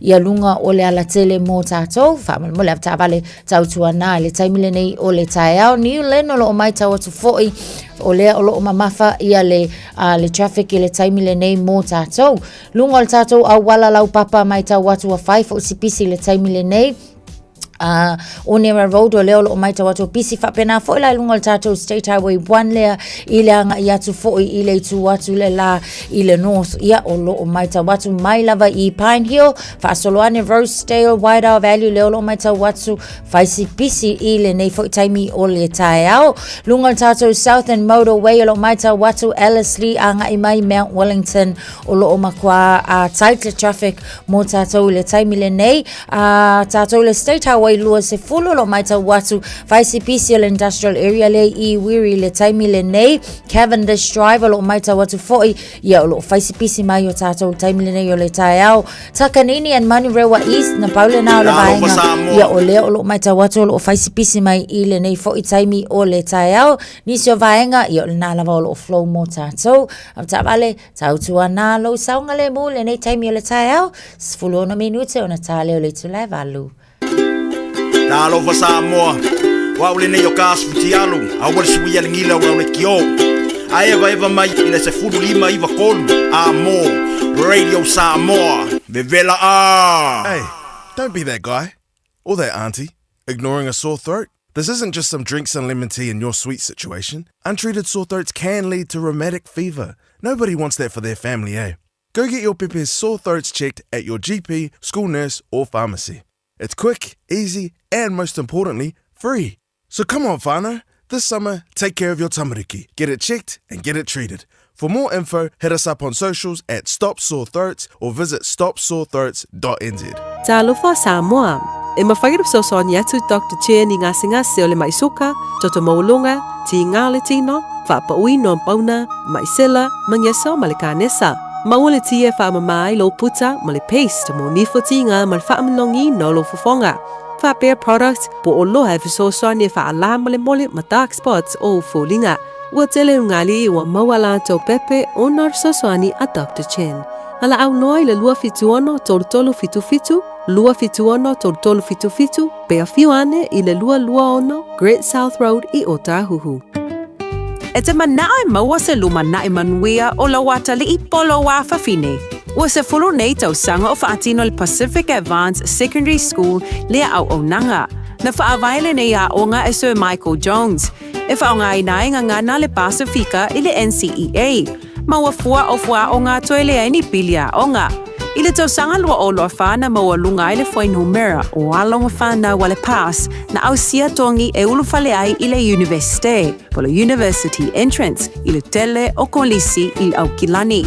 Ua uti awa noa mo le lua o lua ono, mo nisi whamtalanga wala au loa le pass I le ovart se lau valu o fitu lua fitu fitu, ovart se lau valu o fitu lua fitu fitu. Awana ye misia le whapitoa a le Moda Furniture. Maua le iPhone 17 Pro Max, lua whātala I le Vayaso, Samsung S25, ma le speaker I le nau le lua tolu tāla I le Vayaso. Maua le whapitoa muenga whaapea se tinu foa. A whaia te whaailoa I le Moda Furniture, o le Radio Samoa na mawai le nei whaasalalonga, o le ama wasau mea lofa. Le Moda Furniture, tu atu si tolu lua Sales Yard Road o tau, te tala leiva le tai awa ngai le afo le lima, I le asunga fua ngai le asfaraile. Asu tona I male asu sa, se fulua ngai le afo le wha. Ua ata mai le teine, I la matoko leni, o toku matou ma le salu, I le awa la tele, whaapei o ano ua mulumu o le mea ese.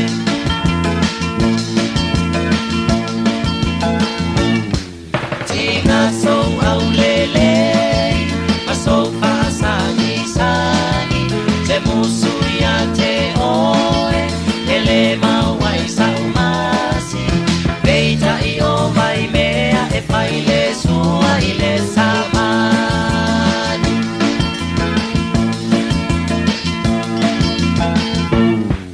Ili mai au le faili, ie loa male naiti, oso tu I le voleni, pa aroma ke ni seni, papala ki wana numai, ie si se lau talia.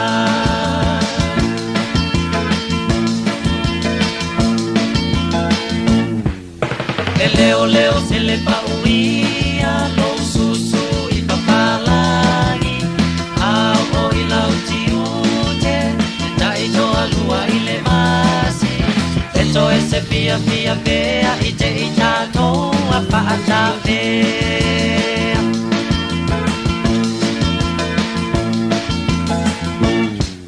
Yuni o le tasi valu iwa, e le pia paata loina, le mama pausa wana, whāpolau ina ia ola le salati i lau.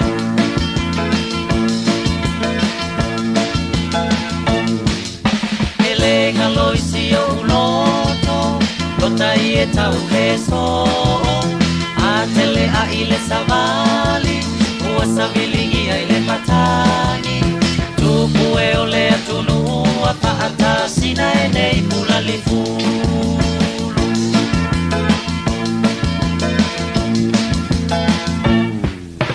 Talo mai a mila, ua toe lili mai foi, na me niu sila le sitima, pa a mea lama ua oti, ila mai pa a pia ula na e pa titipa i le pa mutusuka.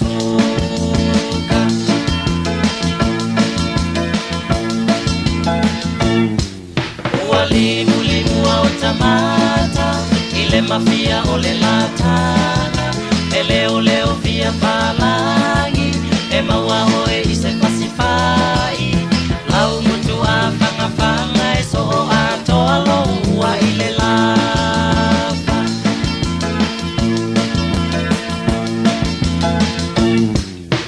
Na tele fia manatua, e kalone na muleana, tumua tau masua sua, ta peifo i le fatafata, e kalone tau pa a pepe, me i lavo se manongi o se vea ese.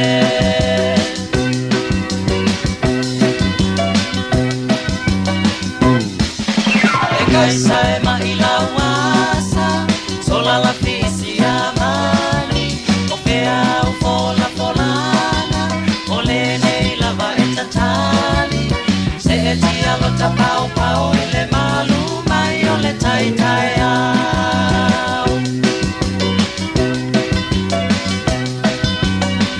Leisha whātua tuai le puni ala waa le pesi o le mau. Ina o toi wa minu tolo tōra tāle o le tu lai balu. Ma alo whaftai le tino nei fwoi tai au whaupe e sa awha awale a ngan mala ki ki lako le kākala ngā ngat sa 4 milion le ngā mau le camera le. Ngā e kākala. Mai le anu. E pe sa awha awale pe o kia kia le sire kia le longa sao. Ale le pe le ka walang mo nga sira.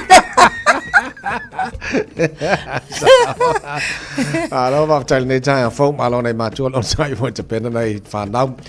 Mo le au ongara nei fwoi tai au whau. O danki fiba.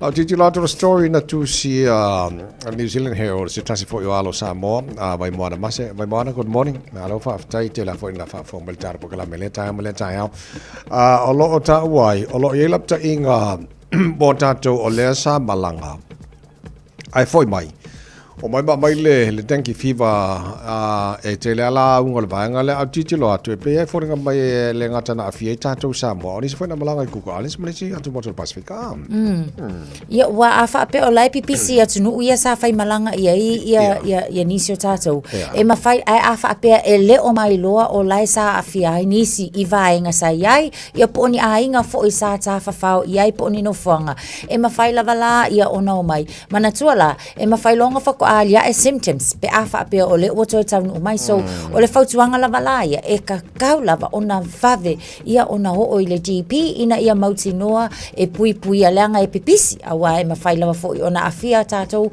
ia ona salalau atu lava le tutono le community pe a wha apea e wha atua tuai tātou ia wa e ianga ia unga fo i e wha apea nisi ia ianga o singa paka ianga o singa fiva ia ai leanga o lea e pipisi o lona winga e tā ua lava la le mauti noa ia e tau sisia tātou le o sa o le fo mai o te lo le si vaenga tāua fo i le titilo atu i o le mo tātou e malanga o telefo antau wha manatu o tāra pokala me isi tai au silsila i fo i le au ngā o le travel insurance e alua le tupe e le tangotai lo wa utal tununga ai e yailo na ngā wa po atua patatua o le malanga le la malanga i po Samoa po Cook Islands po Whelaba ai ai ni fe tupu mai ai at least o lana tongi lau travel insurance and fai ona fitu na ia ima ba veina mo ni soswani et pato fia fa foi mai tolo ni sera nei yeah ya on ba ngal le foi fa mana tula tulu nei ta awala ngol nga se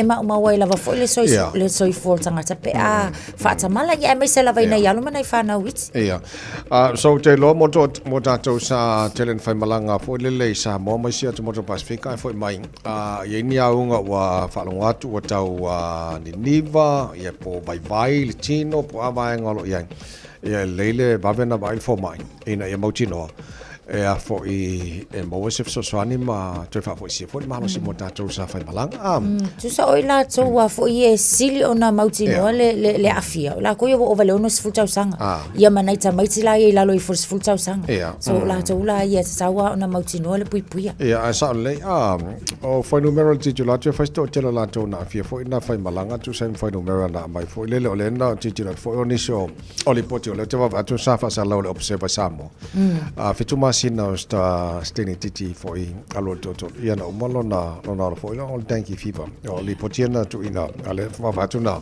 fa mo wina observa e la sona fia alo fai ia o vaenga le foi le to ino fo tala eu tanto ia ma usta ia nai lapta ingalo fa tu na mai ina ia fai on na a foi for ye le fa fitau di ama sa ta to le samalanga sa mo ya wale o to ha onga na te mai ti ale saunga le mu mai la ta to mai to no ai nga fo le pui pui im fen sala la watu ya le foto ama ta fo tau sanga onga na te mai a sa le ya tala no na fa na wa onga te lo to te lo ta mai ti e la to new friends ya mala to fa ya onga fo ya wa fa pe la ta mai ti sai le room 4 room 5 le to sang e sa lo to sanga ding ya room 6 e move atu la ile na fo ia senga fo le wa nei ya la wa suilan fa ya onga ia sui fo mana isi fo ia tamuti fo la wa tu la onga fo le so nai o friends fo na la mo tono la onga te lo va nga expect na fa na fo te fo la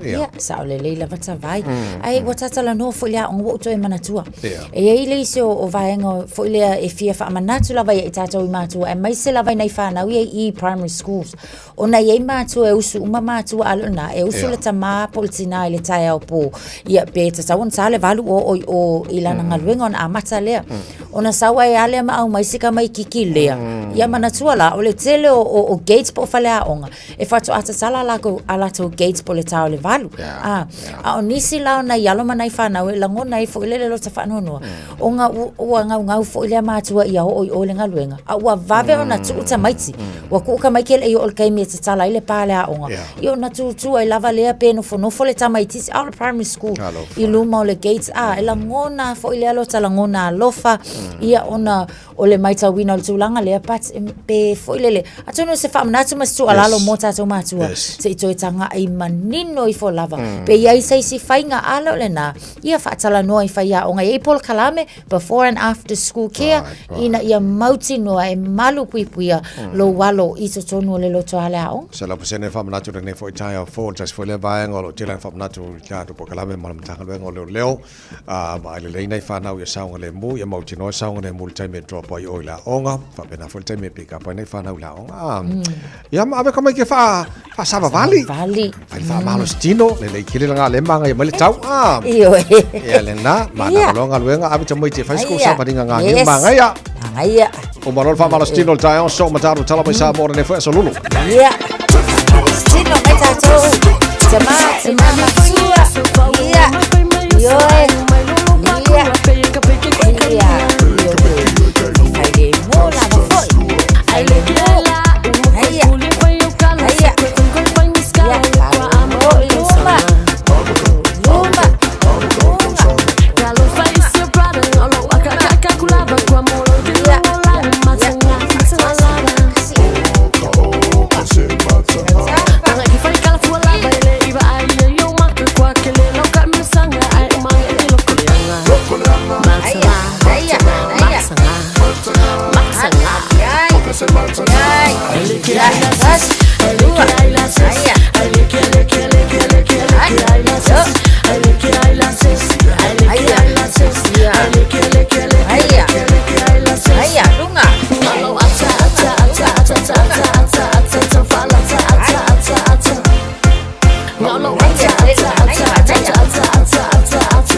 Mana vai te tono, mana vai fafo te tono, mana vai fafo.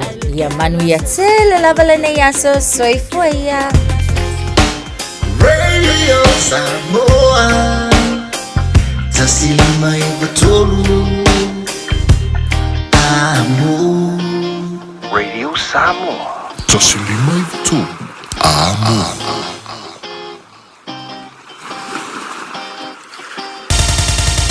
Usi mai ala whaafofonga o le whaapoponga fo ele nei o talafau mai Samoa. Awina sa mai mo oe e lau leiti o whalongalongo ne Radio Samoa tasili mai watolu amo. O te whaatalofo e lo tātu o tunu o whairoa i lo ngā tutonu o le vāiaso tala tau longo mai lo tātu o tunu. O le tausanga wha le tupelo wha ngā solo nei o le a maua i e tu malo umai limas fultasi. Le tasi le miliona valu se la wafe tā la mo le ati nae o nuu mafio anga i tu malo te tasi. Ai o le masino i ulai le tausanga wha le tupe fong. O wha moe amata mawai le 2 miliona tā la. O le whailoa inga na taualunga i ai whono tanga le pāle mia. O minstala na kāpeneta masui o komiti o whono whaavae. E au fi ai te whono i le motua upolu. Na whaero ai le te tai o le malo o le tausanga fong. E si ti ai tupe o le poloketi mo i tu malo e silia. I le 5 nuu o lo au fi ai te tonu. O se fuafuanga le malo i a mawhai. O na tofu si ai le whaasoa mo tangata umo i tu malo e tele nuu. Ma launga ta si ai tangata uma i le whaasoa o le ati nae. Pa inga le nau manei, whātausanga o lo tālia so suenga wiriri. Ai la tau fo i o e na tai whono o teimi mo mua, pēsa whape i. E le tu ua i a tamar me lea, le anga a whaita tau te le manatu le lei meia. E tātou wha alo ma wha lafini me wha le tonu, o tātou le alo lofan nā mo le rumana. A matanga whau le o tātou iai, ia manino, malamalama, whasoa me le lei, whasoa ma le tatau, whasoa ma le whamaonu. Ma whasoa le whaitu au. Ai whasoa ina ia manuia i tu malo uma. Pa iai man mamalu mawalunga o le tātou maftanga, o le whisili le la. O le a, le fua vaia, o tātou teritonu wai, o le polo keti le nei manuia i le tunu. Tali pe o tau le mea lo iai le whātau sanga te ruai. A wha pesa iai ni le lei, i ia le li ni ati nai na whai. A wha pesa iai ni wha le tonu, o le taimi nei to e mati ai.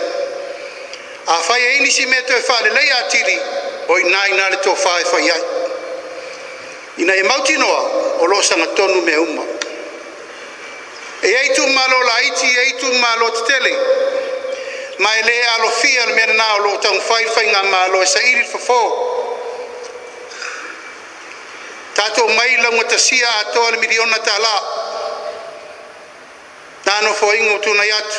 Toi whatula i mai le lona lua, launga tasia umalta i 2 miliona ta la. I le aulia o le ola male malosi tau sang fou. O le atira tira i lo le tūlanga. E vai tu malo to tele. Baseline le na sue, le la tato walu baseline. Tasi le wha nu o i tu malo, le la no nofo le 2 miliona ta la. O tu malo yo va tu no mo le ovo le lato tau afai wa tau no fai fu nga mo lato. Ai sea ele o tu salfa soa. Ele ni upo eva nei na e to te sifia. E ai tu malo e laiti lava lato faso e tu malo le terminator tele ele lava il faso. O le mato tu lalo. Tato wa ai si manu o lu mo terminate. Ai ole nga ia tato lo posi me laiti. E o atu le temi tau te o ai tau nuunga o whamoe moenga o tau paketi. O tau loa lufi le sene e tau tala. O tala e tau se lau tala, ma le fia se le fudu afe piliona tala. Ina ia mawhai o na iai le mawhau tatou uma. Ia lufi mea le lei le tatou puloketi. Se vaenga le saunuanga mai le fionga i le pāle mia, sunga la auli e le mali atoa le ua tea polate vau fosi. I le fono matai te fono masui o komiti o fono whaavai le motu o polu, na taua lunga ai ia whailoa inga i le asolua, o le nei vā yaso. Wa whailoa i nei e le pūlenga o le whare tupe o ati na e le Samoa Development Bank, awa noa tā ua mo whai whaato anga e whaangai o ia whaapisi nisi, a lato tau ma whainga po commercial farmers, whaapisi nisi la iti ma whea lolo, o lo ngausia o loa ma whaatau i whafo, ai mai se ati na e tau tangata tā whao. Ina ia whaia ni alato ai tā lafu po no ngā tupe, mai le se fulu tolu miliona tā lao tupe o pasia ele malo. I le wha ilo lau te lea i ele whare tupe le ati na ele malo lea fua fuanga. O le stofi o le vai o sa fau, le aso se fulu lua o Februari, e a mata te tala i le whai to to o le whare tupe mō tālo sanga. Le au wha inga o tupe, o le tolu miliona, o le awano ai pisi nisi la iti ma whea lolo, o lo awina i whafo o loa e whaatau ai, e tālo sanga ini ai tā lafu, i le vao le luas furu afe, ma le se lau afe tā la. O le se furu miliona ua fua ina no atu i pisi nisi, tau i tangata tā whao mai whafo, o whaato angalo o whaangai o ia wha pisi nisi, mai awano ai fo i pisi nisi la iti ma whea lolo, o lo whaatino ina le ngausia o loa i tutono o le atano. E mawhai ona manuia se talo sanga le se fulu miliona, i se no ngā tupe i le vaone se lau wafe, ma le lua se lau wafe tā la. Wa whai loa le whale tupe o ati nae, o le afua le talio se talo sanga, i le wha malia ina uma o ai einga, ai mai se lava le tūlanga i wha maunga e wha mautinoa le leiai, le toe wha aola ina atu o tupe, o le ano no mai ai lea porkala me vesoa sani le malo. O na o pisi nisi o le sitala i mtanga aruenga o la fonga, ma tupe maua, ma o lo umia fo i tangata anu o Samoa, e anga vao na talo sanga, ia no ngā tupe.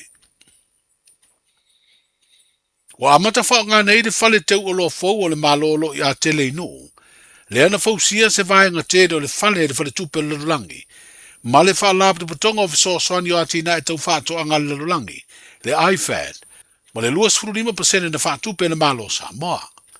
O le tau atoa le ngā ruenga e tusa ma le 5 miliona, whaasela uafe tā la. O se no fuanga wa iei pusa aisa e te wai o loa e pei o talo tu aisa, a o lei au ina atu i maketi fafo. Na wha iloa e le pāle mia le talaino o lea ngā ruenga, o se whale teu o loa e una i ai ati na e tau whaato anga i le tunu. I le sila ma mao le malo i awala, e si tia mau o lungai awa noa e mawhai, ona awina atu ia o loa tau whaato anga i atunu i fafo.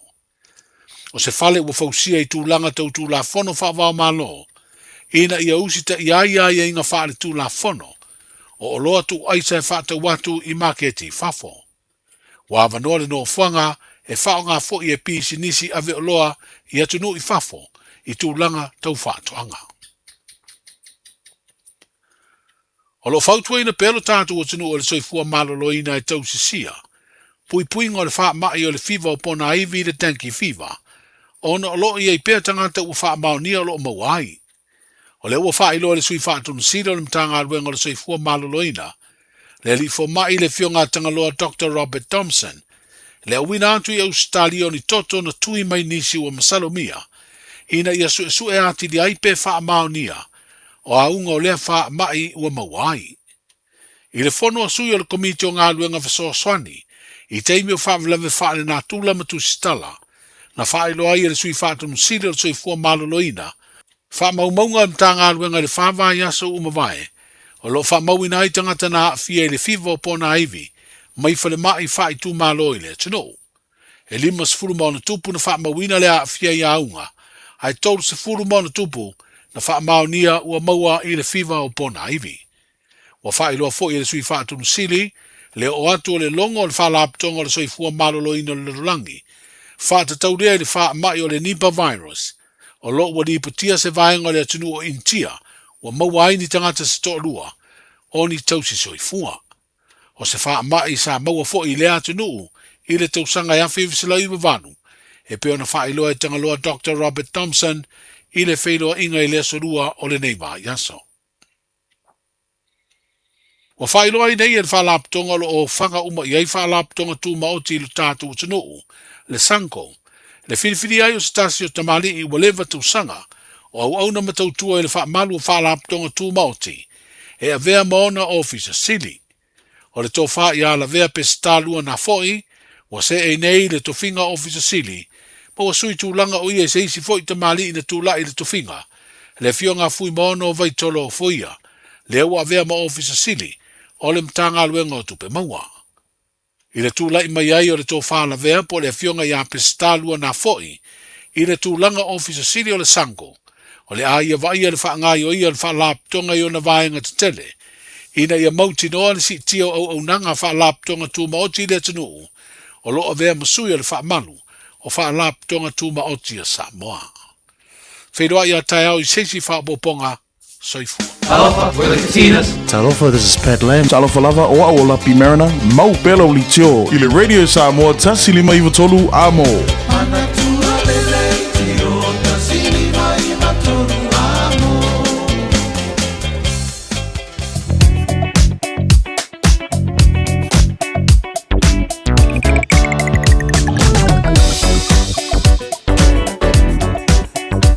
Faisi pisoro wala wala nei vai ngole tai au poloka tātou highways mai se lava malanga mai se sifo le highways fu male ono mata mai lava o le Lincoln's full le sa mai o Green Heights North Shore pasi mai whenua pai Hobsonville link mai West Kate o vaenga uma poloka o marana se ia pai lava Western Springs ai le i taulanga i o Kilani tātou la malanga mai North Shore the Northern Motorway City bound PC mai o Albany, pasal mai Rosedale, Wairau Valley, Takapuna, North Coast, poloka ia ne vai ngore tai au.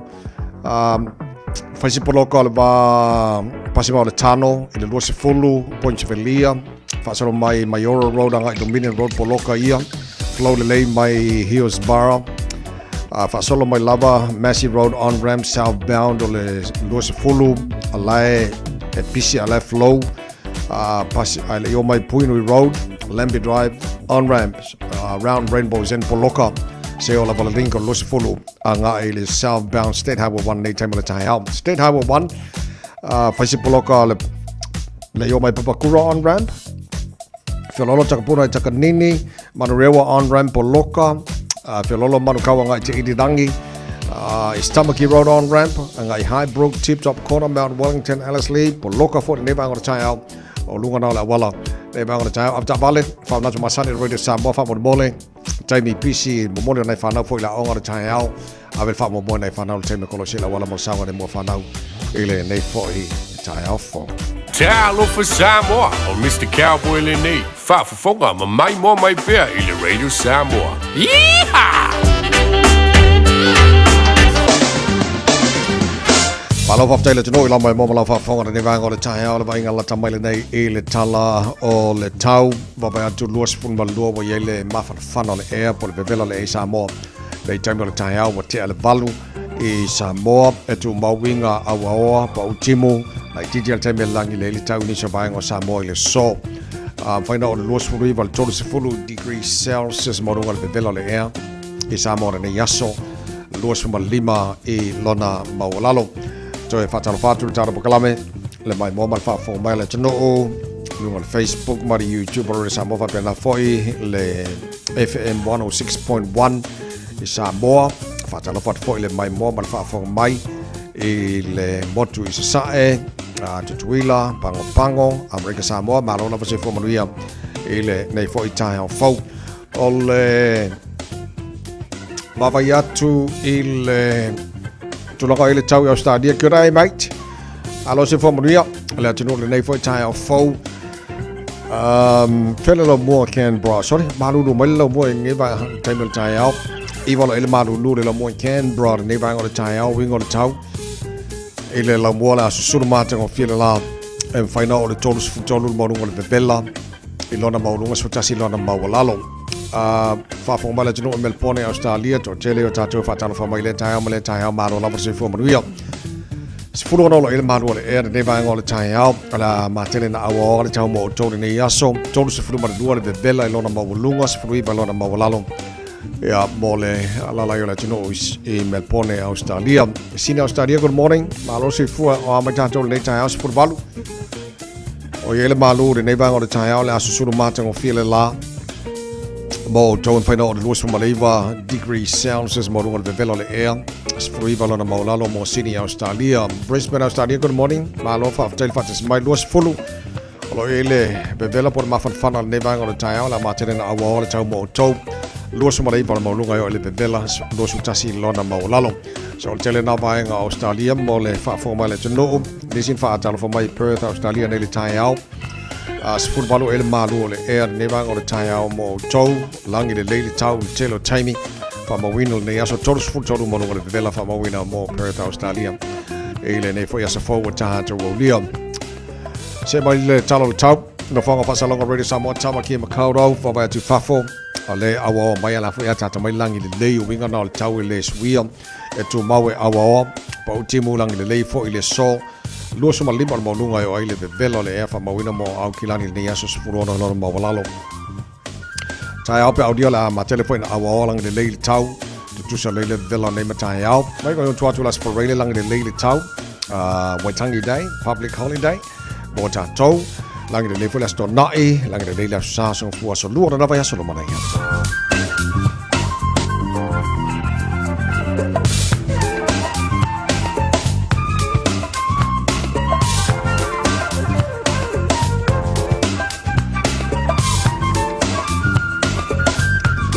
Fama bongo bona juna mai la vai tau ne vai ngol tai au le tau mo le Samoa Spalima e va tolu a mo fa mo la mo le tau mo le tunu o la papa au ni se vai nga o New Zealand mo se vai ngor ke lope ile ne fa se forward ta to Savalia spulo ro tele to la balu a fa ne mi sia ta tala me sa mo ne foi tai au fo au le popole o la tre fa se la wina mo he pe tale to la se fulu mo le lu le so fa pena foi mal fitu po ana ne na we Silvia o ilo foi Desi na meo le ptia Samoa, tau titi lo atu, na wale le amai e tāru tala mai Samoa, e iei le vaenga lo tau sa ilia leo.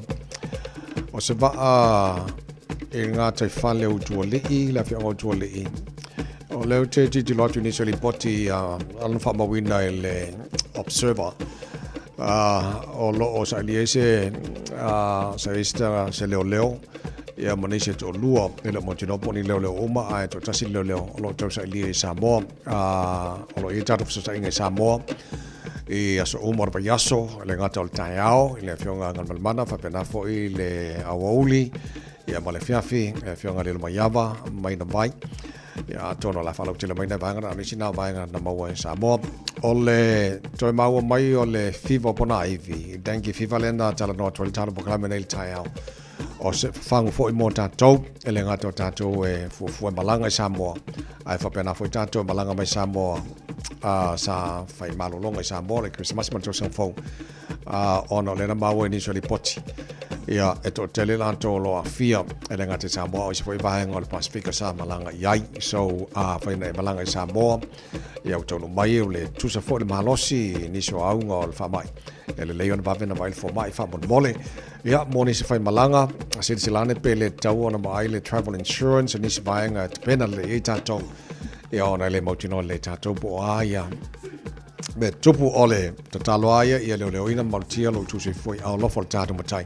Ia le lo tātou, me tupu pe o foi, so se vaenga lo langi e malanga ia i tātou. So le vaenga nai whamanatu mo tātou, i le nei foi tai au fau. Le tautua mo le Samoa Sulima e batolu a mo. E na ua se fulvalu ma le awhala ua te anei le tu la e valu eo se mai la whaafonga kon whaaponga fōra nei tai au tata ma Samoa. Sani mai mai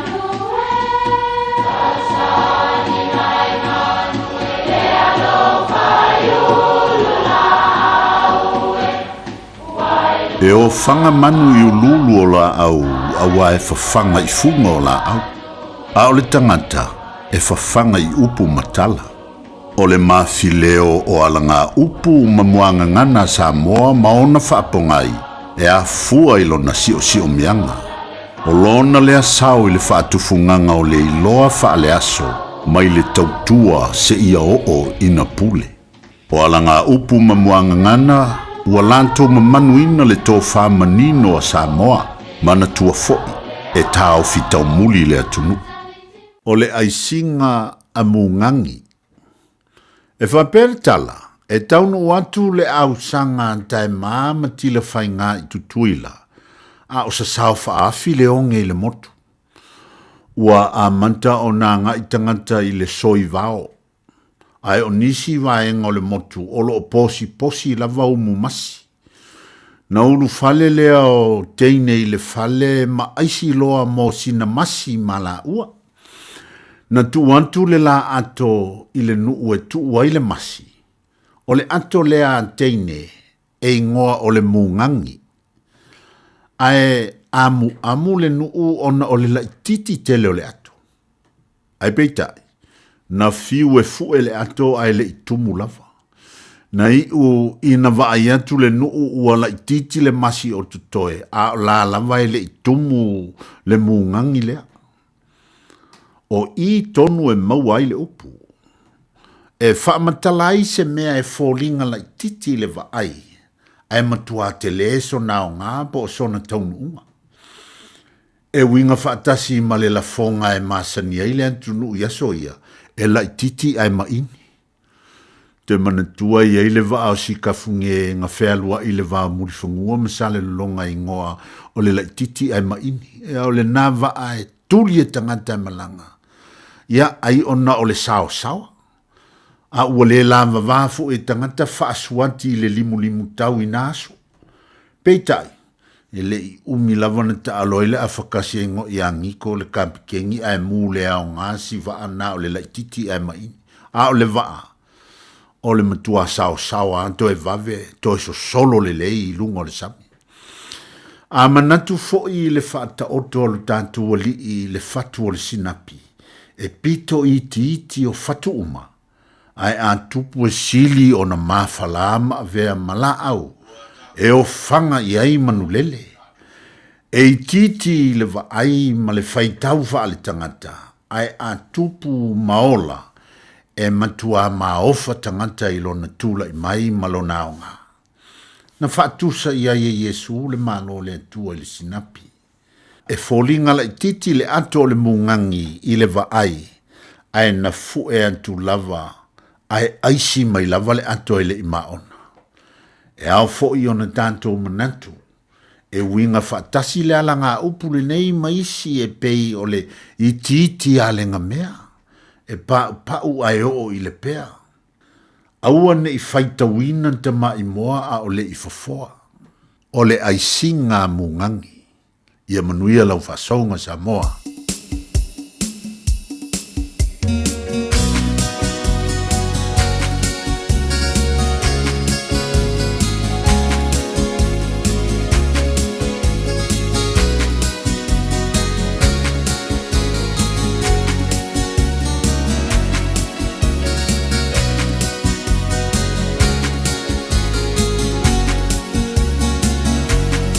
Samoa, I know what to do.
Radio Samoa.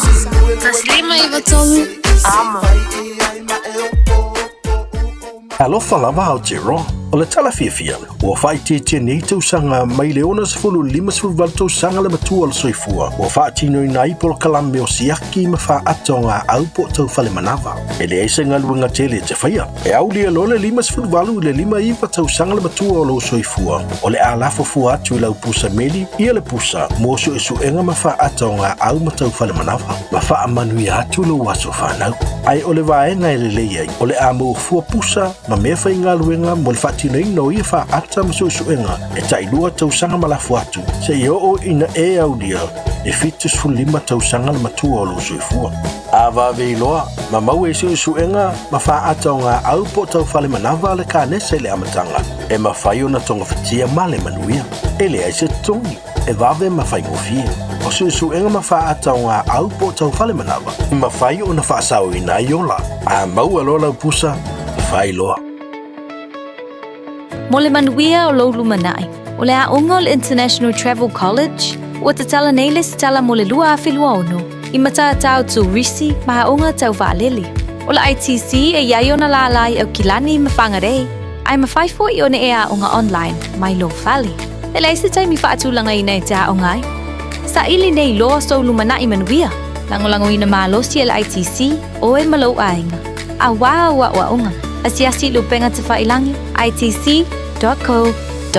Mana tomo riel tai ole lo famalanga le lei ole tano matai le langi wo luas ful mara ivo tele July valu le porkala me malo le tai al rida sa was fulima vetolo amono nga tona vaso tanto ia il fa ia yaso February on tano folonga ole lua fe lua se fulu maleona malo fulu maria le tuno nei ma tua fonte penaina nei fa nau mambori te mai tila onga nei tai ao fa jo ta ta lunga la wala mai te mai ti twaila onga pesele mo ta ti ana pe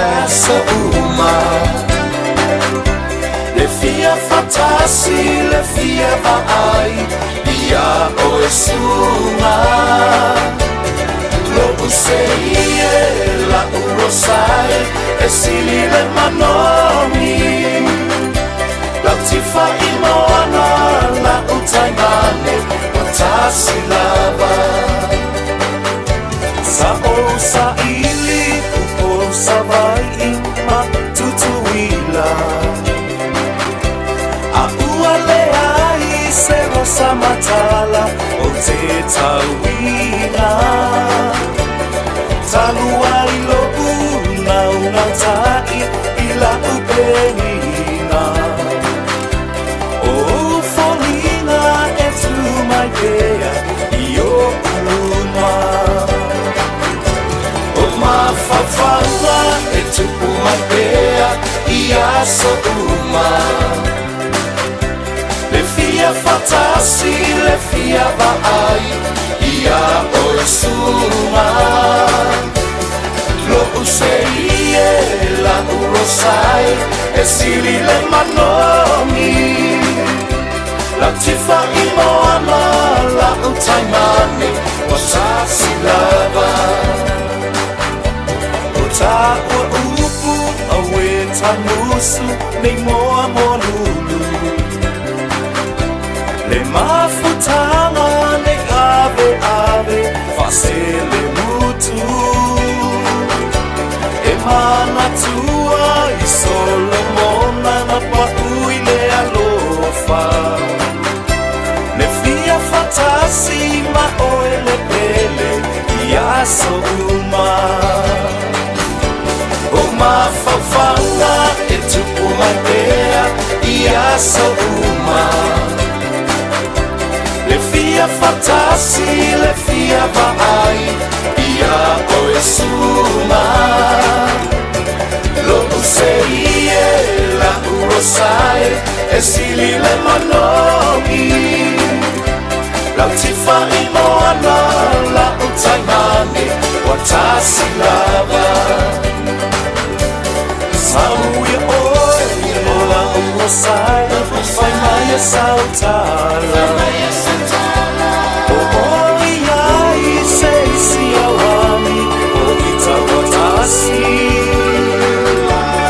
Ta umaya o so manatsu betelo famoni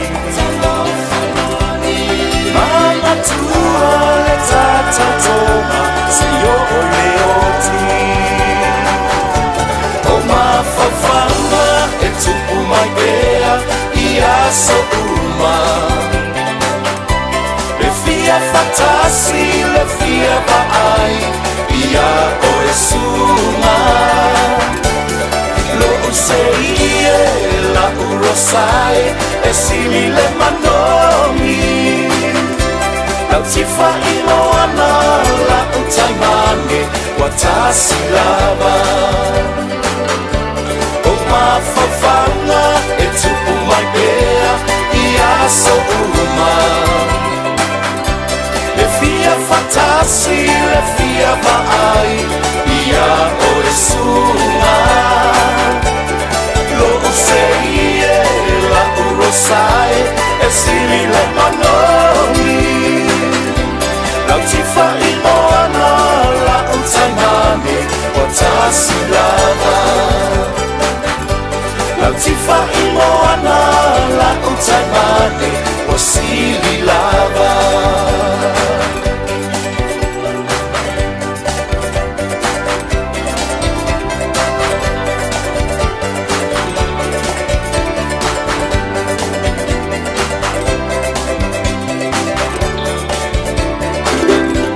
Alova Samoa wa ule nei o kasputi alu a wale sui ale ngila ula ule kio a eva mai ina se fudu lima iwa kolu a mo Radio Samoa bebela a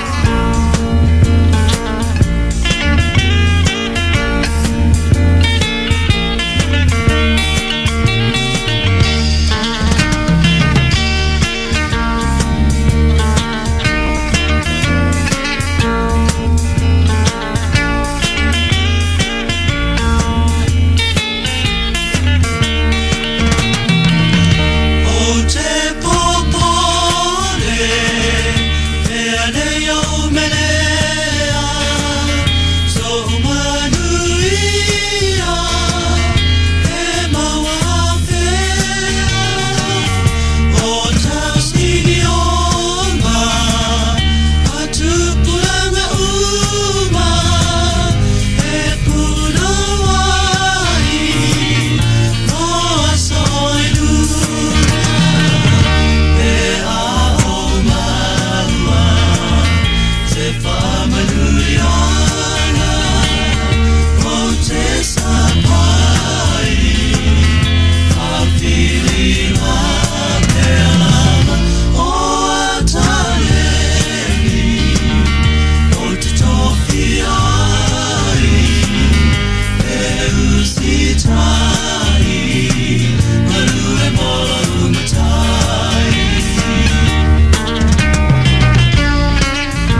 Amo Radio Samoa.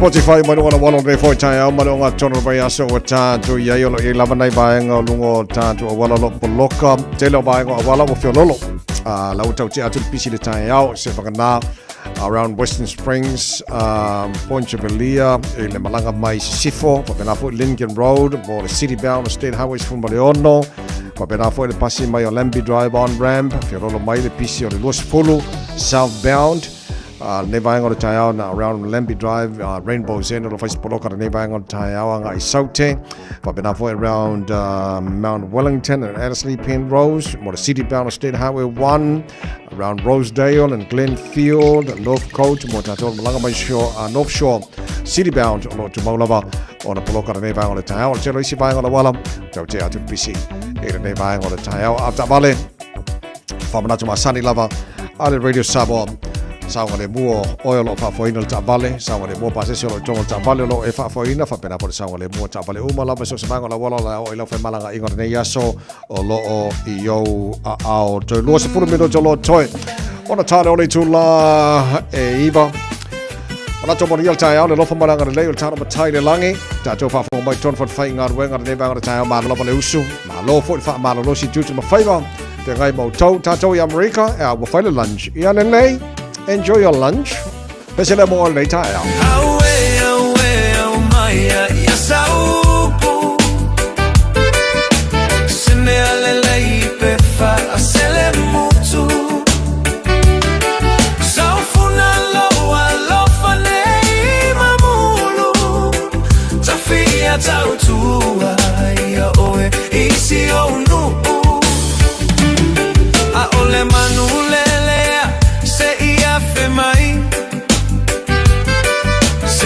Punile mala uali ya imai Uagoto le fetua Walele mama Motu sialo upale Ua mota yao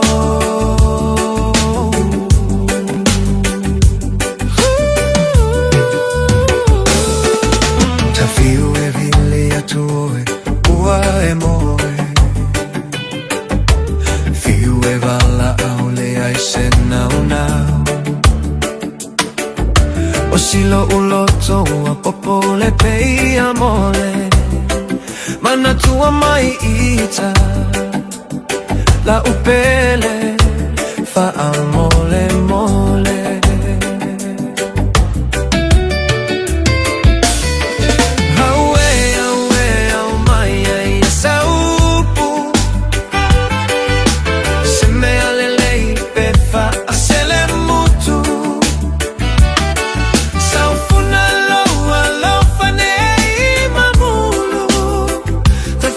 Tautua ia oe isi onu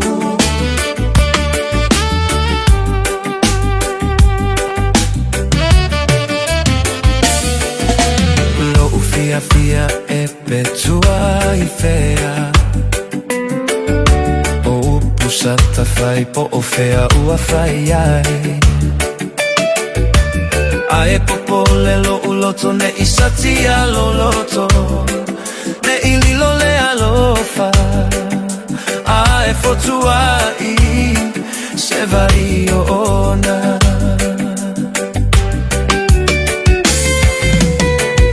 Aue, aue, au maia Ia saupu Se me alele I pefa A sele mutu Saufuna loa lofa nei mamulu Tafia tautua ia oe isi onu A ole manulelea se ia femai Se I pupunile mala uali ia imai Ua goto le fetua Walele mama Motu sia alo upale ua motai ao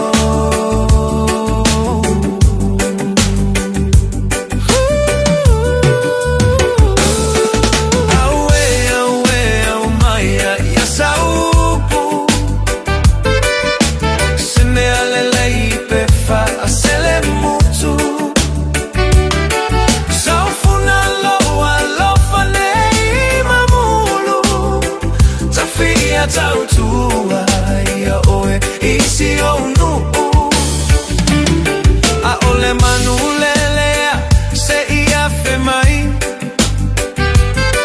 se i pupuni le mala ua lia i mai ua goto le vetua ua lele mama motu si alo upale ua motai ao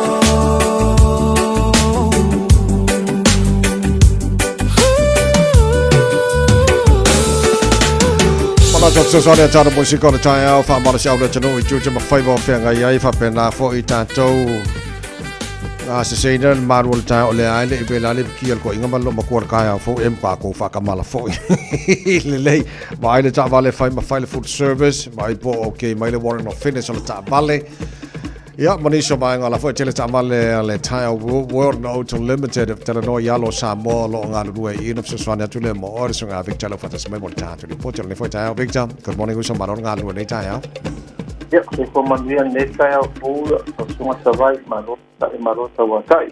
Pasaro foi da foi nga madu Samoa sama na matua.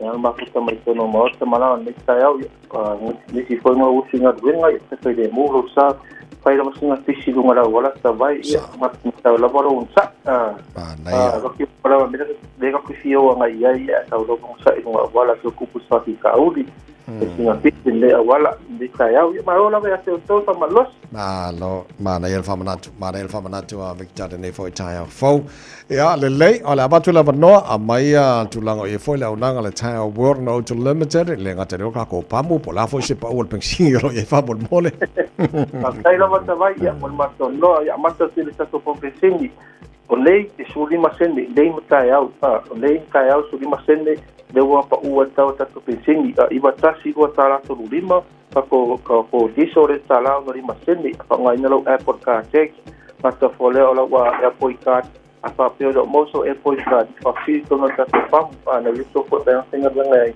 waktu lawan ingat ia card oleh airport kamu swipe tu nak satu apa sini ia awak ingalu ia apa kesi wala aku kali atau ingat ia tu swipe tala ini sini kanto wifi lo kesi apa pe ofa de tonu pe wa elea pe liki ele kanto wifi na ia wala wale sangat ribu pol safety food kamu swap provision for kesi for uma wifi mai in ton la satu apa sini oro swafa mata numero oleh ingalu mana tu tak abale o ela wata to ting pusa man sound dia tu ado swafa matanu me de tanga ba ala mato se iba yaso tai tasi ya nga ina mato pa ina mato pa social tasi fitu suru o ta o po wai ya o mo amato pa pe tu mo ti no le sai wala au mai ma be mato le sai ku ta ile ta pa nga ta fole ma ko ti me ku o ti sta vale la lo pa una ma que esto le vai sanitei fa mustadia da tu atayau da tu ko kaya ko so ya pa uma tau ka ku ti me tio ko pa ko vi alignment ile ta tu fa tu mai apa pe tu mo no tu mai amaro ta val se fito de ti me mo sai tu limba tu wono tu valu mal do tu anga dunga mo ta to ta vale fo vi pa uma ta so plan la ba to ta si to do tu di ma to si tu on message ko kamba o le cook ala kena tau su ani pa la po vi a sambo ya o la mata to pa o kana i ta to pa o taru kiring su mai ta no na ese samo ese fa ko mo ni tanga fa ya mo se swan mo e ta to pa so i pa lo ta va di de we align na ya ma to ba fa sin la ben la na i pa lo ta va di la we align na fa pe ngai kawa ko posa malanga ko ngade kan kapau de waiting ke la bir sia tong lia ko pa oro sa ya ki tung ko ai ko kasi ko ri ni waya i paota sa vali a Petro Mosino ia o mai sa vali tu mai ke mai ta no ko ta tua patipau ia mo se sani mo o sia ki mo pa o sa vali tire ia malanga ko ia ka pawa i the weekend ia oro mga sa si malna ko minutes i solution sa mo ke nan senyo venga mato a farisia ia la mato da no paso po na ia nisi foto lang o penana tupu o la publiko i na mato company pa ina mato special pele ina mato farisia ia ko ia mai ia malo se foto vai malo se foto mai ki malo se foto se foto mania sa mo ia ole ko tuori nei farisia te wo 153 Stamaki Road ia ole va solo pa u ta to service via alignment ia va pena ko mali lift kit ko pass topo lowing exhaust dos ko inda nete mara ia na modify ta pa vale ma ko no moto pain kaya ia va pena ko ia reta dia ma to wing ko mon mari ki seiva finance ko no moto fai ia mau pa u ka tu mai ma aya u ko te u ta le la pa so ya o ye ko nai ta tu tu na mai ta tu video sa mo ya ne na mo la tu pa u ya o mai ba ai ya u mai ya o ni te ma mi story ya mo ta tu wa go su ta la ya oke di potenna mato parisinia tabai no tai na bozo no faftai later na tabai faftai na mo mato no ya eu fai bot con le kaya pela que ya kaya no tiene que foi nem mandia faftai na Victor faftai mo le potin le tai mo ia fai bot ne ya so to iva minuto lo to ta le to la iva pokana me maru le tai radio Samoa for mai botolu a mo ja, fella boy fa fonga mai nei time o tao tono lo mo tono ta ba tono fal fainga wenga bai mo mai no on Facebook mari YouTube Radio Samoa e ale le ona se mana ongo no ma fa nei time o tao fa mai tia ma mana onga or salamo se o mai fonga so lu e salamo yese ya manga yanga good morning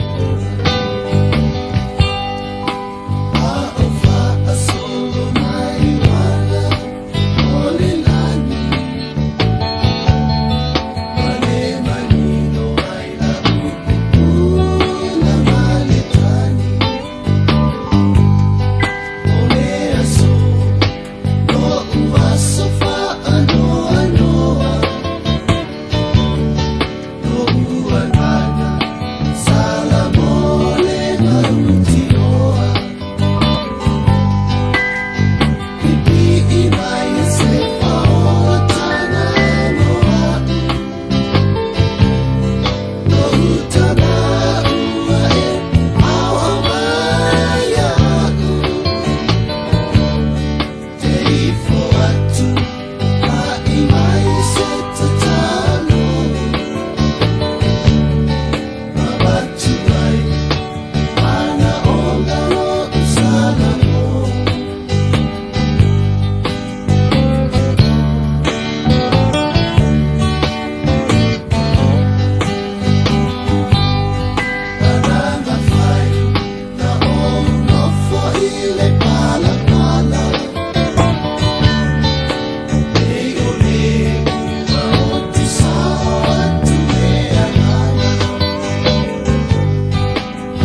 Salamomo ia e mo ia le na faila ia le na masini o lo langa o lo se fu mo lo langa sini lo langa a mai ele so mataru telefon ile ngara sa mo te pena mai sunga se yuli mo lau ora nei foi tai fo por kala me balo tai au where is amos for him ever talk wa mo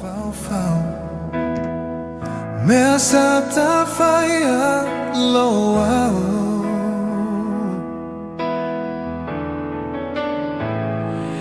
Aule nei wale taulau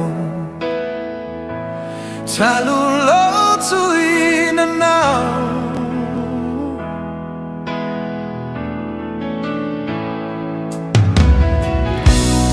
Au fea foi ole mau lo toe Se manu e tau nu te fa mo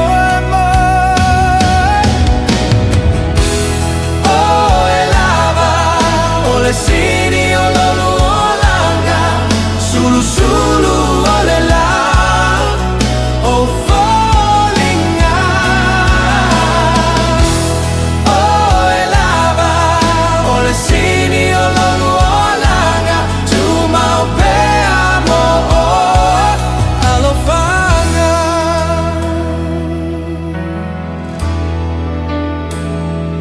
Mo e lava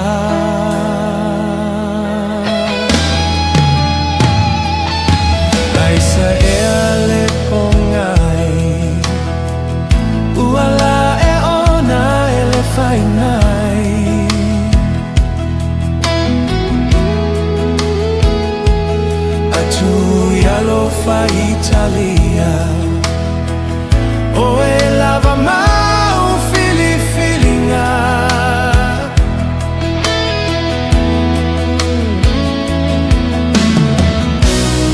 Au ile au uma foi so manatu O te teo pea isi o fatu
Lava o David Tua le nei o lo e whaafonga mai pēi le Radio Samoa tasi lima I vatolu a mo Samoa I amanuia le nei aso.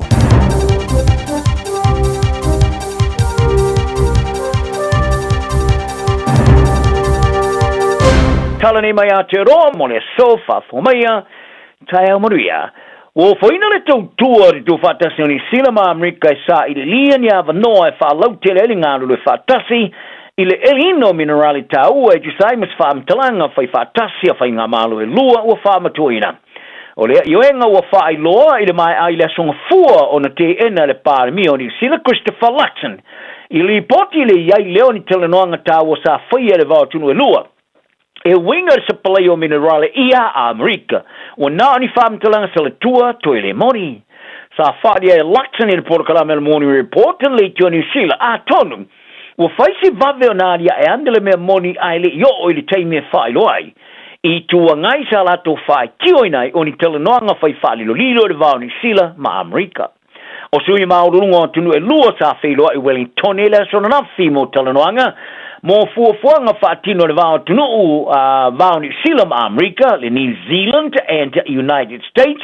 strategic dialogue o le sui fai lo tu so le state o America Christopher Lando male fai lo tusio mata upo le vai fafo ma fato inga ni sila Peter Corey sa la fa mauni a foi I le tau fai fa soina le no nau I le fa lo telino manui o so tanga au tasio fato inga ma inivisi mini I le vao tunu lua sa ta ua foi Lando ma Corey e telenoanga I le fa vao ngā luenga I le tau o minerale I le vao a Amerika mani sila ma talia fiafiaile a wai o New Zealand I telenoanga fa Minstar I minerale e tali malo I Amerika I le vasonei sa fa I loa I tuanga I le parameno New Zealand vasonei I le fai o ni telenoanga fa I lolilo le vao New Zealand ma Amerika e winga I le sapalaya leo nei tu ai ngō minerale taua mo Amerika a o tilo Donald Trump e fai titia le wharongolango I a seina I mo minerale taua I suenga mo awala wha teknolosi ma le pui ngā waore tunu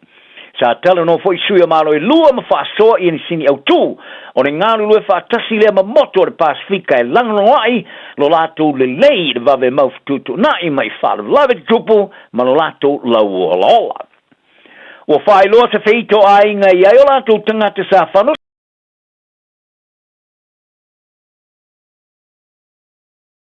whataritani mo le whai unga e whaia mo le mōri aina leo tangata au tua I ai lo lato te tununga e tua ia I le wharavlave sa tu pumai le lata le sfumole on tau sanga o mawai o le asonga fua sa whari ai leo leo o tula lata I le mai o toi vaenga o lato susu en whasau to la whono I lea wharavlave sa whanoi soi fuora au whaingarunga o ali I Luas Mariva I lea no whanga I le maina li talwhate I si fore motu I saute I lea so sfuluivo Novema lua se fulu whaari ai leo sa ngaru lue maroroi ane maloi Wellington e morisilia marisfuru varmasina ma le nei mata upo yese lave whali ki o la whono mariso whaamtalanga foe whoringa mai e maua ni nei masino lo marai mai o le waf sutolu sa tolo poi mori anga whasanga I le officer city mo le compania le Pike River Coal Limited Peter Whittle ma le company whakone kalate le VLI Drilling Limited Ise fesuia inga le matupe te tongi tolu te sima le whakasi miliona tala mo ainga sa afia. Le sa muri ane, toi fola e whaamisnonga wao, whaasori tula whono le whainga. O November le tusang teluai sa whaaria ele loia sa tula I mo ainga, o ila tu sa whanusoi fua I le wharavlave Nigel Hampton KC, I le Johnny Sheila, ua lava mori mau le leo e whaatoa iai morianga I tusama le wharavlave. O le tina I a Sonia Rockhouse, o lana tama I lusu testo sanga le temi sa whaingarua ngai, le no whanga mamari wai no pa. Sa I whalia, ua matua I le mau tonu ono teime whata oto e whaiai whai ungare leo, ua whai matoro I toa. Mai e whaari ai lona ina maita, ono neitu ai ngō whaasal a lasanga, e whai matupu mai I le whai mata I masina matolo tolo. E ielo na maanga o lo ia na malo le a whai le whai unga pe lava I a mori mau e whai ai ni mori anga. O le istina I a Anna Osborne, o lona tō lua sa maliwa I lea whaarlave o I whaalia, o mana e vai, o whaato ai mori anga luas mariwa o whasutanga tapai valea. Mai e tā wai I le fia tele o na a inga, o lo whaima whaatari tari I sei unga, mai se suenga whasol tula whona whaia. O le malai whono la uloa Maori a le te tiriti o Waitangi Marae, Waitangi le tau whaasiusi unga I lunga le mautu matu, o toe am ta whaafelo ia fo ia sui mamalu mai tupu anga SS o tangta Maori le tunupo iwis. I le mai ai ona toe te talina I sauninga o le whaamana tuina o le whengai o le Waitangi I le tau sanga ua mawai. O le Marae masani ona I loai o le te tei, sa amata whaafelo ia malo whaalolongia le tae ana nafi.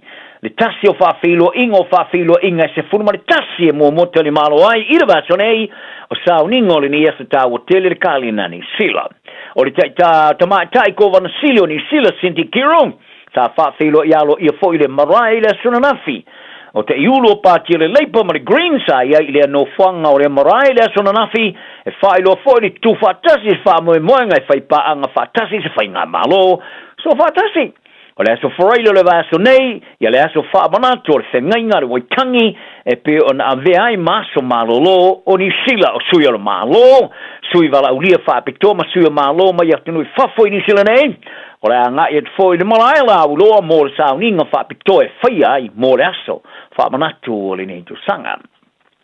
O le tina sui e so fono e le fono whaatono au kilani wo ia au ngani le tu sama le whaasfulu au te e wila afi e whai solo tu unga, ua ilo ai o dirt bikers e mana tu natu le lei o latu tangata. Ino o mai ona whaari e leo sa whaia tienga i se tūlanga lamatia i le whai unga vaso. Sa vala winatu leo ini li poti o au te wilafi sa wha i solo pa o latu wilafi whioa i lungo ala sa vali o tangata i au tafo le ala tele. Toe o whasanga nga i tue oma i eita vale afi i le awala i le awa ulio le susa i le ai o tara i au kena ni sauke. Sa fai tio fala wai tere pulenga i le solo wilafi, ma le wha moe e maua i le au tie i se vave ma whaiai, ai le e whioki e ngisi, ai pe whano e whai soi fuorisi o tangata e se maiai. O le tina sui e se whono sa moa i le whono whaatonu au kelani le ai o tara lotu fuli. Sa i wha matala inai nei ki e ki e ngā wilafi e whai solo o se whaatalu. Wā, to e whaarawarave. O ia tā wai o tangata lona i tūmalo e lena ngoina nei tu ai ngā yoinga a wā tō tele o tangata sa ngā i whalisa e pe whātis tasi mainga a wā o le asasa e pauna o le aso e tapo ai ai ma o se whainga e matua i whātaru atu e whaalawelawe mai leta i te no langaloina tangata lona i tūmalo nei tu ai ngā mionga le tau pulea o mana oi fuli nei au te wilafi e mawhauwhau le le i tangata lau tele ai pole a foi so lato farngona pa foi o ne lato matua uso matua fafine e lave ve ai se wilafi lo ta pai leo e nisu o ye niata sa poina o nei wilafi ai po CCTV ma sini po e ate tono ta vale sa poinai e loina e lato i talonga o la talina talonga o Blacks mo le lato fatto sino le tabra sanga li porolangi le luafe ma le fufitu le pulu i le talonga Machile i Perth i la se tona i luo o ke topa. O na se so ai lea marita alonga ma Australia tali malo i sini i le se tona i so rei i le latu talonga fai o le latu pulu ma le au Hong Kong China i Melbourne i le se fraile sumalini mo topa. I le talo lava le All Blacks ma Hong Kong China Machile i se talonga fava malo. I le wha amatuina o tālonga e whaia. Sa wha amatau te e ai la tō o wha amawapoina le tāmarasanga i se wha au so songa. E te tala le tāmarasanga i se tālonga e le wao le All Blacks ma le Wallabies Australia lo tani malo. Ai Australia, o le a te tala la tō tālonga le tālonga ma Hong Kong China le so whareila so mua ke topa i Perth. O le Champini Rangi le Springboks Afrika i Sauti o le a amataina fo i le la tō puipuinga o le la tō Champini i le talonga ma Italia i Adelaide, i le asu tā tolu o ke topa, ai le whaia le talonga ma Georgia i Brisbane, ma Romania i Perth. Afrika i Sauti le puru B, o le a tilo lea i se tūlanga i le tupu mai mua i le so o leo ni tāmarasanga i tolu o manu malo pea i le i porolangi. I le teminea na Afrika i Sauti mani usila i ta i lua tāmarasanga so le li porolangi o manu malo ai na o le Springboks o wha tolu nei o na umia le Champini. O le tā whātautonga o au e nei e whaonui ua nei ina whetau i le Springboks ma le All Blacks i le whaasalonga e whaar so ngā Champini o riporangi po le quarterfinals. Ai o le pulu i o lo i ai le tau au Samoa le man Samoa o lana tālonga mua tā alo i mai apani Newcastle i Saugelese e le aso tolu o ke topa so ai ma le tālonga ma le ato Amerika le suiva o ke topa i Perth. Ma ni talonga muni lo lato puru mafrani sini la so sofito ke topa. O se te mua leo la talo ai le mua vivini a frani man Samoa i le talonga la kapi. Ai o ya pani ma Samoa ua fata amerisanga so o le i poro langi o lo puru fata spea. I le awole Brave Blossoms e so le whaatolu na manu malo i le manu Samoa ia latu talonga muni muni ei i le mai ai leo le whai ina ia Samoa i le awhi visalau i was fruiva o Samoa sa whai ina ia Amerika le whaasolonga o talonga qualify o le tamarusanga riporo langi roaf mare fitu o le atu e whaatau seu nei ma le aeto i le tamarusanga o tali malo i se atunu i whafo esema Europa mo se lua i taimu i le maa e ona ta ale frani i le roaf mare fitu ma le roaf esema le lima i Engelani o talo sanga ina minister talonga Mark Mitchell se fam talanga mari komisio le taulele o talonga Police Sport Integrity Commission i o ngā tonu ai o su enga i whala abutonga whai pelenga ni sila malona tai pe ona whali ai e pare mea Christopher Luxon talo mai meo le tūsanga tolu ai o su enga komisio lo whaia i le whala abutonga whai pelenga malona tai ulu Bill Meehan ono tua inga i whapalpalo whai tu au mawa e tele le tango fior ava malosi mamanat whalia le tala whengai. O rito tangata whai onisi, tangata whai pele o to e wha mulu mai le sa ilio ni ava noe a wai talonga malo tau prenga, o ni tua inga, mane ngā whai ma le sua suenga, alo ia. Sa alongo e laksin e porkalame le breakfast at television New Zealand. Wa mai alamna fsilinge Mitchell is fam talanga mar komisi ono o io se minsta ta longa mai ta wa o komisi o ta ulele o ta longa o se pulenga tuma oti sa fu nga le fatasi matino ta longa matari ya ine me tupu mai sa mo le komisi el se fulu miliona ta lai fa penga mai malo ile tau sanga tuluai talana ni yaso mo se asfifi tenta uma soi foia. Ua na o le Radio Samoa se furulima iwa toru a mo e tau tuaina o e ilangu ngana fitu aso le vai aso. Mo le manuia o loulu manai, o le aunga o le International Travel College, ua te tala neile se tala mo le lua a filua ono, i mataa tau tu risi ma haunga tau vaalili. O le ITC e iai ona la lai au kilani i mawhangarei, ai mawhaifo i one e aunga online, mai lo fali. Le leise taimi whaatulanga i nei te aungai. Sa ili nei loa so lumana i manuia. Lango ina malosi el ITC o e malo ainga. A wa unga. Asiasi lupenga te whailangi itc.co.nz. Ua mawhai nei o na whaata wantu topa pa le Digicel i lunga o le upenga ta whailangi a le ClickX Pacific. E mawhai fo i o na lafo eise leni i le MyCash a le Digicel i Samoa tō ngā whiti mawaruatu i le na o le 5 tā la. E le leile reiti aso taitasi ma e whaingo fia fo i o na e listalai. Asisiane i le clickx.com e lafo ai sau tapa a le Digicel. Pe lafo ai fo i sau tupe i le MyCash a le Digicel Samoa tō ngā whiti mawaruatu. Morisi whamtalanga vla au le olua tasi 5 tolu tolu fafa. Olua tasi 5 tolu tolu fafa. Awana ye misiele whapitoa ale Moda Furniture. Mau le iPhone 17 Pro Max, lua fata la ile vayaso. Samsung S25, ma le speaker ile na le lua tolu ta la ile vayaso. Mau le whapitoa muenga wha apea se tinu foa. A whaide te whaailoa i le Moda Furniture o le Radio Samoa na mawaili nei whaasalalaunga. O le amaua sau mea lofa. Le Moda Furniture, tuatu si tolu lua Sales Yard Road o tau, te tala le iwa tai awanga i le afo le 5, i le asunga fuanga i le asfaraile. Asu tona i male asu sa, se fuluanga i le afo le fa. Talofa, we're the Katinas, and you're listening to Radio Samoa on 1593 AM.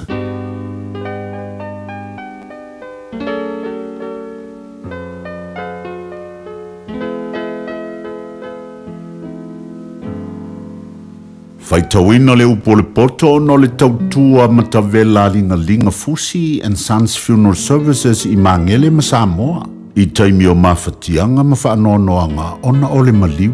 Manatua linga Fusi and Sons malana au nanga o le a whaamama avenga atu mo oe ma le ainga.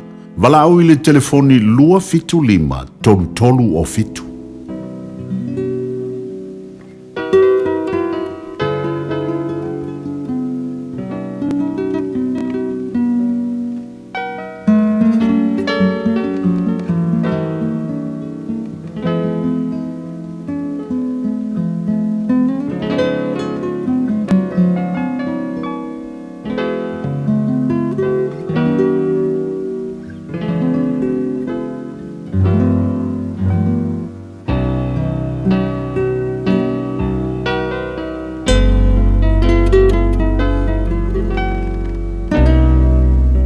popo inga ina ia sa ili ia poto o le autuno le upo le poto na nei tae au faita wina mai le matau poe wha o le tusi o whata oto. Whaalongo maia o tau le whanau e i le au antu o le tama ma wai mai o tau te linga ina ia whaata mamaina o tau. A wau te avatu ia tau le poto le lei. Awane i tau tu la fwa i la upu e au atu. Awa au nei o le atali i o lo tama o le pele to tasi o lo tina. Na i au mai a te au mana fai mai a te au i a ta ofi au upu lo loto e tau siusi au polo inga e te o lai. Ia maua le poto, ia maua le atamai. Awane i ngalo i a te oe nei mea. Awa fo nei eri liu ese upu o lo mutu. Awa te la fo ia te ia. Ona tausia lea o oe e ia. Ia e alofa ia te ia. Ona leo leo ina lea o oe e ia. O le poto le mea sili lea. Ia maua le poto o mea uma te maua ia maua mai ai lea tamai. Ia e vivi ia te ia. Ona faa ea ina lea o oe e ia. Na te wha mamaluina oe pe a e fusi a te ia. Na te avatu le pale matango fie lo ulu. O le pale ali i la le lei na te fua ina atu i a te oe. Whalongo mailo o atali i e. Pai e talia o upu. O na whaatele nei leo tausanga o lo wolanga. O te whaasino i a te oe le ala o le poto. O te taita ina oe i ala sao. A e savali. E le whaalawela veina lau la sanga. A e momoe e te le tau suai. Ia e tau fi mau upu e au au ina. Awa ne tu inatu. Ia e leo leo iai. Awa olo wola lava lea. Awa te alu i le ala o e masala. Awa fo e te ui le ala o e whaia mi o le anga. Ia e wha mamao iai. Awa ne i ui atu iai. Ia e alo ai maru ese. A wala tau te le momoe, se longa wala tau whai se meleanga. Wa ave se foi o la tau moe, pe a whai la tau te le i whaatau suaina nisi. A wala tau a aile areto ale anga sala, wala tau winu foi le waina le sawanga. A le ala o e ame tonu, e tu saia ma le malamalama o le au, o lo tupu pealo na malamalama o ili tu tono le la. O le ala o e ame o le anga e tusa lea ma le pongisa. La tau te leilo le mea la tau te tausua iai. Lo watali i. Ia e whaalongo mai i au upu. Ia wai mai o talinga i mea o te whai atuai. Awa ne te ese i mea i o mata. Ia e tausi i ai to tono lo loto. Awa o i mea o le ola lea i e wamawa. Male me malolo ai o lato tino uma. Ia sili ona leo leo ina o lo loto i le leo leo ina o mea uma. Awa e tupu mai ai lea miu. Tu ese ia te oile ngutu whapio piu. Malau ngutu whatu ese ia mamao ia ia te oe. Ia vai sa o mata i o luma. Maulau mata ia whaasanga tonu ia i o luma. Ia mawhau i le ala o vai. Ona whatu mawina i lea o wala uma.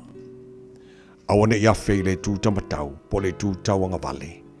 Ia alo ese o vai, i le leanga. Ua awina atu le upu o le poto i le nei aso, o no le langolango mai a linga Fusi and Sons Funeral Services. Ua mawhai o na tu whatasia o au nanga tala whea ngai i ni tautau ngō fia tele. E fsosoni atu ai, a o whea ngai oe ma le popole ma le whememea. E mori whatasia atu ai ma wha mai senga, ma wha mawhana whananga mai a linga Fusi and Sons mo a inga uma o Samoa ua whea le maliu ma le oti. Walau mai loa ia linga Philip Fusi linga. To ia whaapō linga, to ngia si ulavea, pe susu mai i le luas fulwalu Canning Crescent i Mangele.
Oh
ngoa kele sole. Tal mo ku.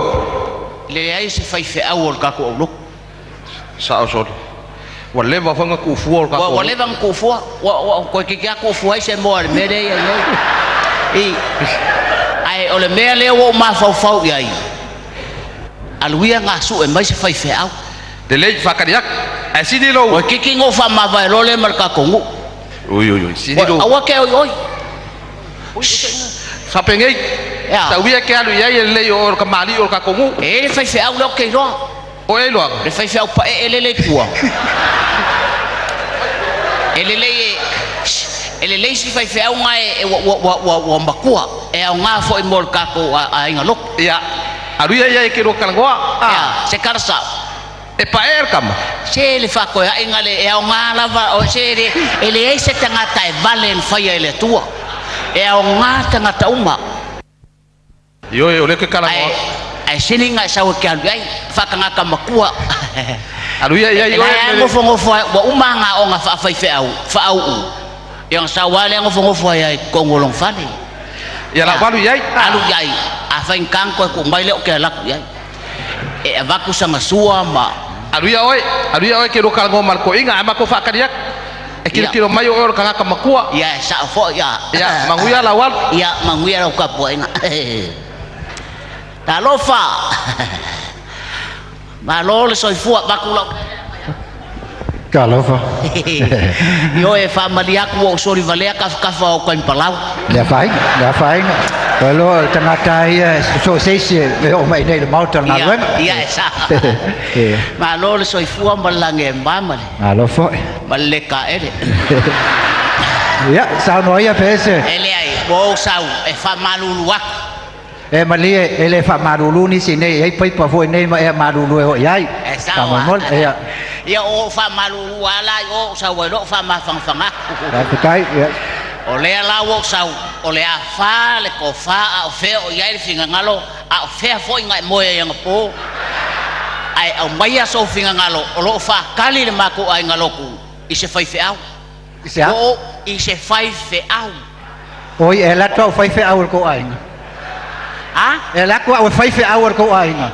Ele ai e avea o e matamao le nga luenga aiova i ko kongo le makongu. O yo tamao nga luenga. O sole e fa fe na mai le me pa i o te alwa ko fai e fa ua. Oh.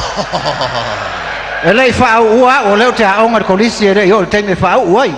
O ke kilo ko ngale la wa ulo. Ia, o le ulo na e fa nu. O le ala nga ye lo mangaku. O nga wa umanga ulo. Le ai la. Ya, se vai ngalo.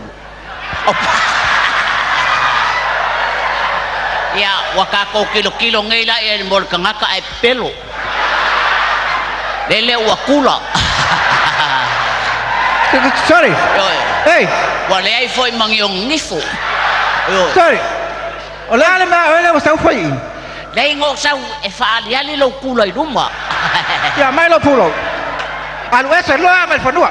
Awa. Al wese lo. Wale lei e ka ko ku ko i o mau ka ngi fo dal. E ase kala al kamalo. E le ngala al kamalo sole ole makua mai le me. Ya malia or ko inga makua. Ya. Me anga ufa ya kuai. Pe pa e kama. E pa e fa pa e ya. Ya. Ara wa ba ya. Ya ele ngala ka sole ele anga sole. Wa umma fa ko senga umma la fa ma wala longa ma la fa malulu. Na fesili mai pe ko fiera ulo. Oi Paula nga me o misi so kwal ko fesili ai. Ele ko kele se ulo.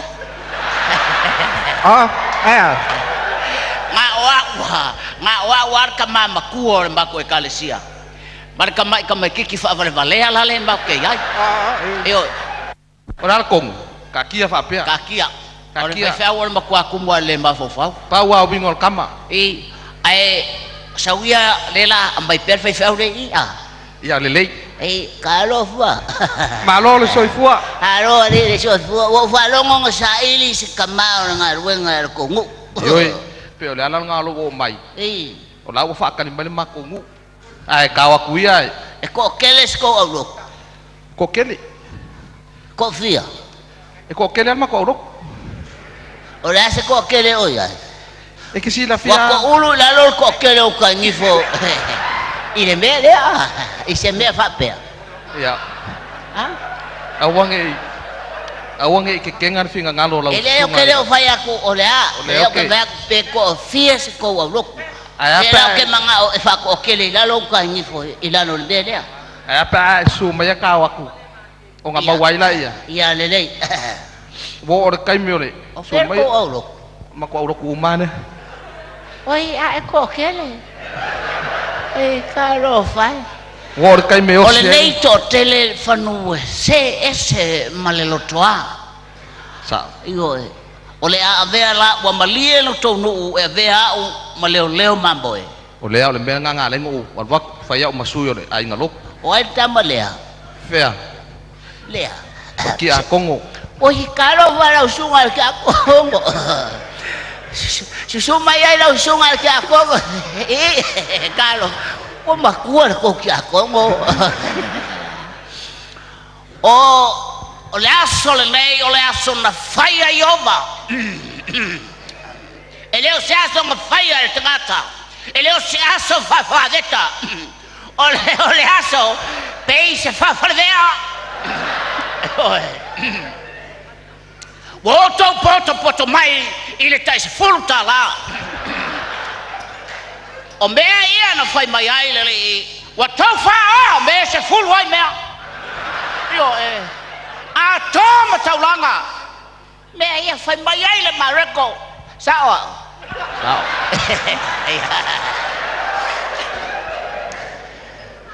O feo le a tato fao ai nale tua.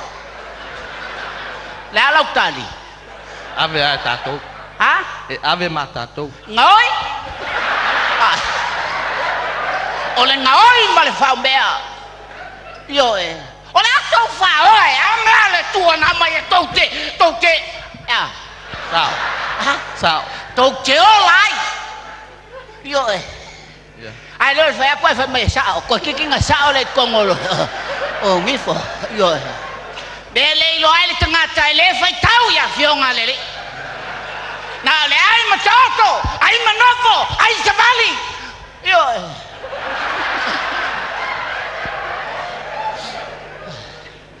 Le ai ngai o le tua. O mai. Ele o sai mamboe. O te leo leuina mamboe. Ma au mai mamboe. Sao? Sao?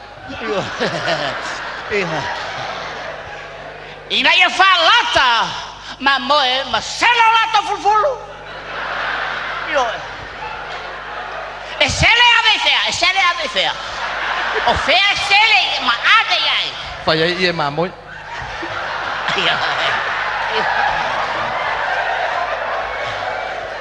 Ole bele ana mamboe ele to se fulu tau pou. Agora o mafa da fana, na fulu mamboe. Yo. O mafa da fana da capeta. O mafa da fana ele mamboe. Ah. Sao?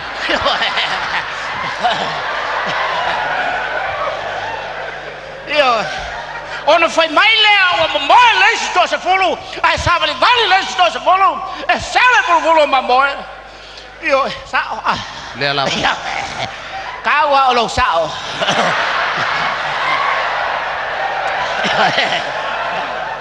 Ai se me pio fa sao la vo. Yo. Belena foi ai no o ainga Samoa. Le meta o sao. Sao? Le la. Yo. Alo fai. Ai longa ai sao la to ainga. Yo. Lea o mai ai na pese. Mata to fa longo i siu fanga mai. Le o salalau. Me ale leo mamoe. Ai to ai la mamoe. Sawa. Sa. Ha? Ka Maria ku la usunga ko in. Oh. Ha? Ngai ngang o fala kala ku. O ke le manga o te fala taina oe. Yo, ele o se mamoe. Oe ole ai mamoe.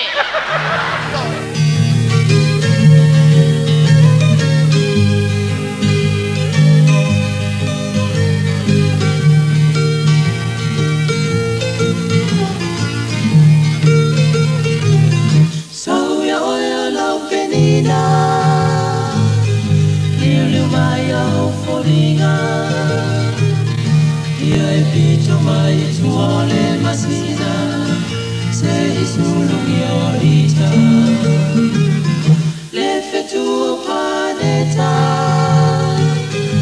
ofea oyai ina fai mai samtala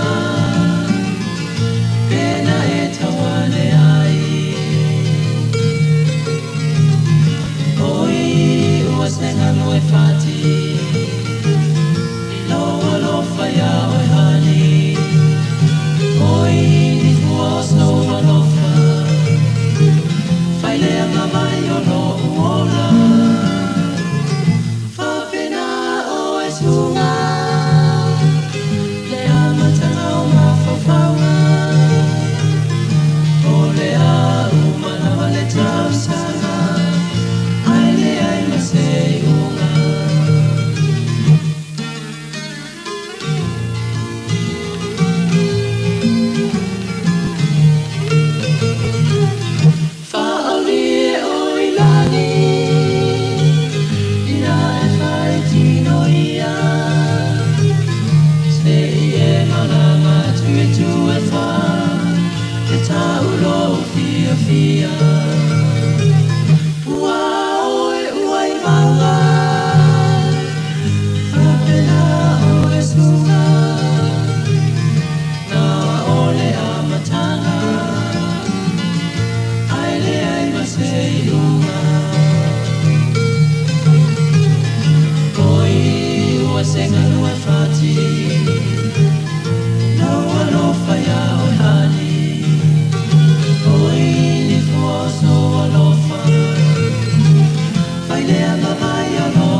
Alofa lava, o le si'u fofonga le nei o Samoa, le Radio Samoa.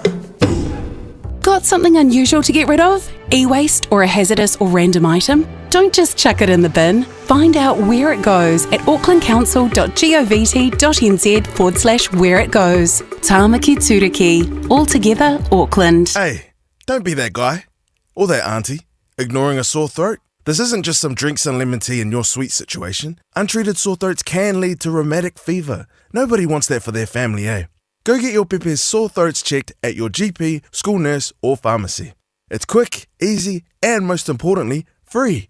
So come on, whānau. This summer, take care of your tamariki. Get it checked and get it treated. For more info, hit us up on socials at Stop Sore Throats or visit stopsorethroats.nz. E te manae maua se luma nae manuia o la wata li I polo wa whawhine. Ua se fulu nei tau sanga o whaatino le Pacific Advanced Secondary School lea au o nanga. Na whaawaile nei a onga e Sir Michael Jones. E whaonga I nae ngana le Pasifika I le NCEA. Ma ua fua o fua o ngā toe lea ni pilia onga. Ile tau sanga lua o loa whana maua lunga ile foi numera o alonga whana wale pass na au sia tongi e ulu fale ai ile universite, polo university entrance, ile tele o kolisi il au kilani. Ua uti ava noa mole lua o lua ono. Mo nisi famtalanga wala au lole pass ile overse lau valu o fitu lua fitu. Overse lau valu o fitu lua fitu. Talofa Samoa o Jerome Gray le nei. Pe o e e lau ta vale po e whaafonga mai ilo maota. Ia tu upele ni lo lau le tio le sifuru lima iwa tolu a mo. Radio Samoa numera tasi i New Zealand.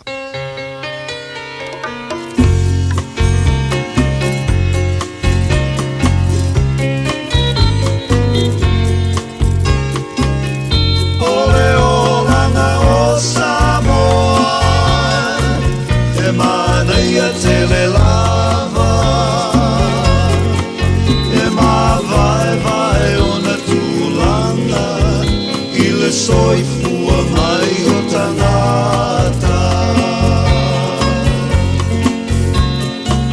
Pangarona manaya Ai mai sele mamalu O oe o ia mau E ai loa o nava mamatau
Samoa, me whanana Jerome Gray, le tautua mo Radio Samoa Spolema, Iwa tolu mo, toi se fulu wha minuto lo tōra tāno, le tūrai se fulu tō pauna minuto lo te toi o le bālu o le tāi au, ale Radio Samoa o ngā tōra neba yaso, whiane e le leilea whiane i o lo toa Enterprise Motor Group i Manukau, whawhiloa i tamali fo i mālo Samoa lo ngā rue ai, wha mai mo o le te lo tā vale lo tono lo toa whiriwhiri sta vale.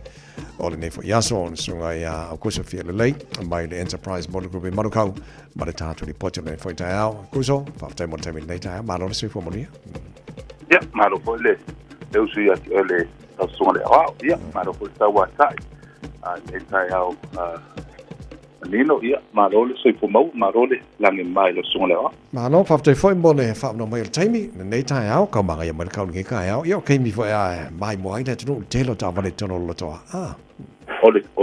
ole tau ton da le leia le mo ole mal fo se ta to ole ma le ma lu mai ya mal fa mal ma ya vai pero longa eu au fo la uli wa matante bela mai le la ya a pe mo le ma no ta au yo tai ma ne ne so mai fo ima ma matala mai au e mata mau tiro fo inisio tiro fa to lo lunga tato wa au no na lo ya amaya te lo ta vale foi wa foi filfilinga la tro ne aso fa mal mole uso ya fa sta mal mato wa no ya fa ta lo fa fo fa ko ma uso tato wa tino lo fa yona ma wa ta fa sa lo mal nei tu la ta ya ya ole tato wa na ma sa ni fo nail enterprise nei manukau ya wa fo ile tulanga o fata wina to ta vale tulanga ile sa dinga fo yo sa mo le malu tato wa tino ia o lo fa wa pel tato le nei fo masina o le to ata wa matamata ia te poali ia lo ia tato fa to masani ia tulanga fo le o tato ta vale lo ia ma ia amata tu le afetala ma ile to lua fe ia tulanga o cashback ia ia fa pe fo ile mana mia ia e fa yo na ese ma tau le mai lunga fa amlam ia ona e fa ta wa ta vale ile discount price ia tulanga o lo telemana no e tato ta vale e foi tato ta vale le budget side ia lo ia tato ta vale la lo sfulu afe ia nga fo le vai tau ia mo le amtanga tau sanga e ma se ta pena ngo na fanau ia e fa mama venga fo ila paketi ia awa fo ia fo nga fo ia ainga ile amtanga ne tau sanga ia o tulanga o tato trade in ia o fa wa fo ia tulanga le ia fai ona trade in ta vale tuai ia ina ia fai ona mo ta vale fo ia ia ina ia wa fo man on a ringa tulang fa pe ia no ia tato in house finance lo no inga no fai ona ma volta le talio la sanga i to tonu o le i tula ia ona lo tono ile tulanga uma ia o tulanga o lo na o so se la sene fai la usa ia fa pe fo i mo la to le internet banking ia na mi a me sa na tato tamama tina matstua ia na biela ia tulanga fo ia le to national bank statement ia a o la to lo ia internet banking ia le na o le license level mem na mi ia fa wa lo ia la tal sanga ia mo la to fo lo monia va no tu o tulanga tu no fo ia malava singo le o le aso ia no ia tato website o enterprisecast.co.nz pai ona e su ai lunga lo mo mai tato ta vale ia ai mai po in pai ona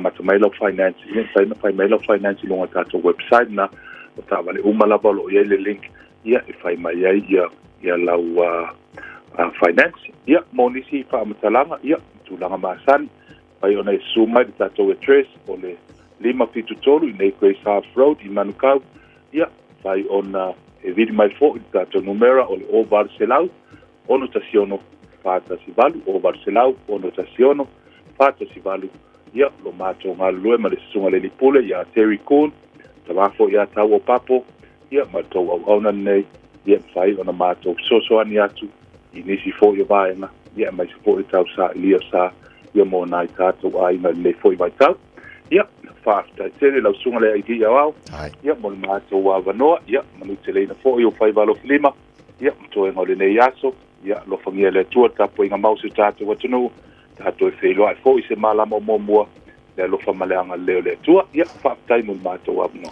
mo ni fai vanea so lo sunga ku so fasta mo le potin le tai ao ia fa so foi se foi ia to iva minuto lo to tale o le tula e se folo Teua, le mea atoa, le poloma po hafuai, le salo tonga po feo iai, le olanga sa musnuai, wa o mai, a olea le mafua. Taunga ta le soifu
Fa be talenonga sinai ia manga ia sinai suyele ta mafalto ina malo matua ne ia soruru manga ia na ia mena ia lo watulo lima o ta fato fa ta maru ta ia na mo ni fes lolu alo fa tai lau talo to fa sala wino telefo so ase yuli malau pa anta se fulu ma po kala me fi mai fa o to ro sa mo mo nei taimi to ora nei ta vai meni so fo mai mo ia can move the mighty mountains. Faith in God can calm the stormy seas. Faith can make the desert like a fountain. Faith shall bring the victory.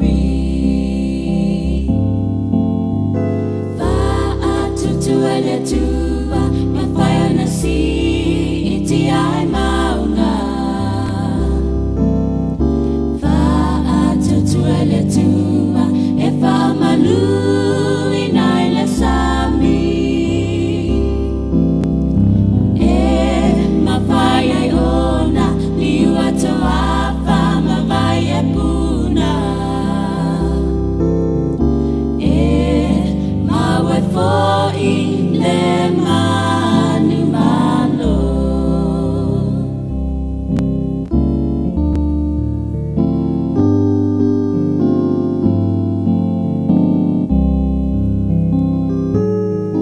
there's a roof up above, Lord, and a good place to sleep. There's food on my table and shoes on my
Talani mai a te roa mo le sofa fo mai Tai Maria. O foina le tau tua di tu whatasi o New Zealand ma Amerika sa i le lia ni ava noa e whalau te le ngāru le whatasi i le elino minerali tau e jusai mas whaamtalanga whai whatasi a whai ngā malu e lua ua whaamatuina. O le ioenga ua whai loa i le mai ai le songa fua o na te ena le pāremi o New Zealand Christopher Luxon. I li poti le iai leo ni tele noanga tau o sa whai e le vau tunu e lua. E winga se paleo minerale ia a Amerika. O nā ni whaamtalanga sa le tua toi le mori. Sa whadia e Luxon i le Portokalame le Morning Report in le tio New Zealand a tonu. O whaisi vave o nāria e andele mea moni ai le yo o i le teimea whailo ai. I tua ngai sa lato whai kioinai o ni tele noanga whai whalilo lilo le vau New Zealand ma Amerika. O sui maurunga tunu e lua sa whailo ai Wellington e le sona nafi mo tele noanga. Mo fuafuanga whaatino le vau tunu vau New Zealand ma Amerika, le New Zealand and United States Strategic Dialogue. O le sui whailo tusi o le state o Amerika, Christopher Lando, ma le whailo tusi o le mata upo le vai whafo ma whato inga New Zealand, Peter Corey. Sa la wha maoni a foi i le tau whai whaasoina le nau i le whaalau te leino manui o so tanga au tase o whato inga, ma inivisi meni i le vau tunu e lua. Sa tā ua foi a Lando, ma Corey e tala noanga i le whaavao ngā luenga i le tā ua minerale i le vau a Amerika ma New Zealand. Ma talia fia ile a wai o New Zealand i tala noanga wha minstar i minerale e tali malo i Amerika i le vasonei. Sa whai loa i tuanga i le pārmene New Zealand le vasonei i le whaio ni tala noanga wha i lolilo le vau New Zealand ma Amerika e winga. I le sapalaya leo nei tu ai ngō minerali tāua mō Amerika. A o tilo Donald Trump e whai titia le whaarongolango i a seina. I mō minerali tāua i suenga mō awala wha teknolosi ma le pui ngā waore tunu. Sa tala no fo i suia malo i lua ma wha soa i ni sini au tū. O ne ngāru lue wha tasi lea ma moto le Pasifika e langano ai lo lato le lei le vave maufututu na i mai wha lave tupu ma lo lato lau o lola. O whai loa sa feito ai ngai ai o lato tangata sa whanoso i fua ina wapale no fuanga ili mai nā le Pike River Mine, to le mautonu, o no le umio whataritani mo le whai unga e whaia mo le mōri e ina leo tangata au tua i ai lo lato te tununga, e tua ia i le wharavlave sa tu pumai le lata e sfumule on tau sanga o mawai. O le asonga fua sa whari ai leo leo o tula lata i le mai o toe vaenga o lato susu en faso to la fono. I lea wharavlave sa whanoiso i fuora au whaingarunga o ali i Luas Mariva. I lea no whanga ili maina li talwhate i si folo motu i saute, i lea so sfruivo Novema lua se folo. Whaari ai leo sa ngaru lue maroro i ane maloi Wellington e morisilia marisfuru varmasina, ma ole nei mata upo i ese lave whali ki o la fono, marisio whaamtalanga foe foringa mai e maua ni nei masino lo marai mai.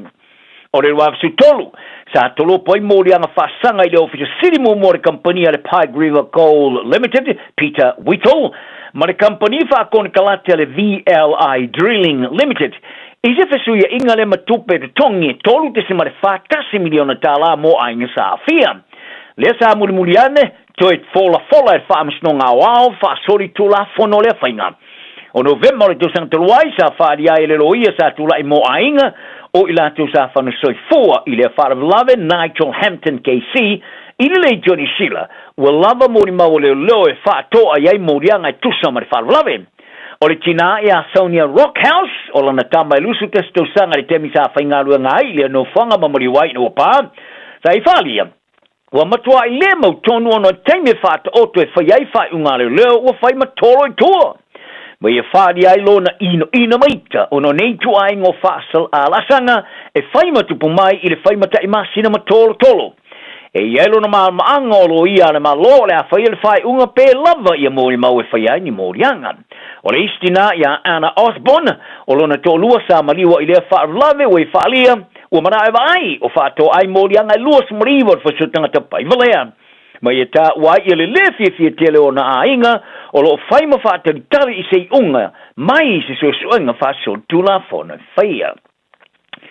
O le malai whono la uloa Maori a le te tiriti o Waitangi Marae, Waitangi le tau whaasiu si unga i lunga le mautu e mātu, o toe amta whaafeilo ia fo ia sui mamalu mai tupu anga es o tangta Maori le tunupo iwis, i le mai ai ona toe te talina i sauninga o le whaamana tuina o le whengai o le Waitangi i le tau sanga ua mawai.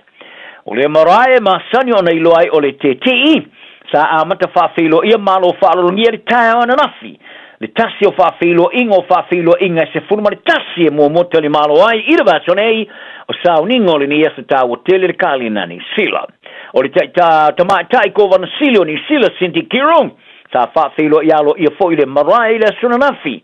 O te iulo pati le leipa ma le green sa ia i le no whanga o le marae le suna nafi e whailo fo i le tu whatasi e whamoe moenga e whaipa anga whatasi se whainga malo.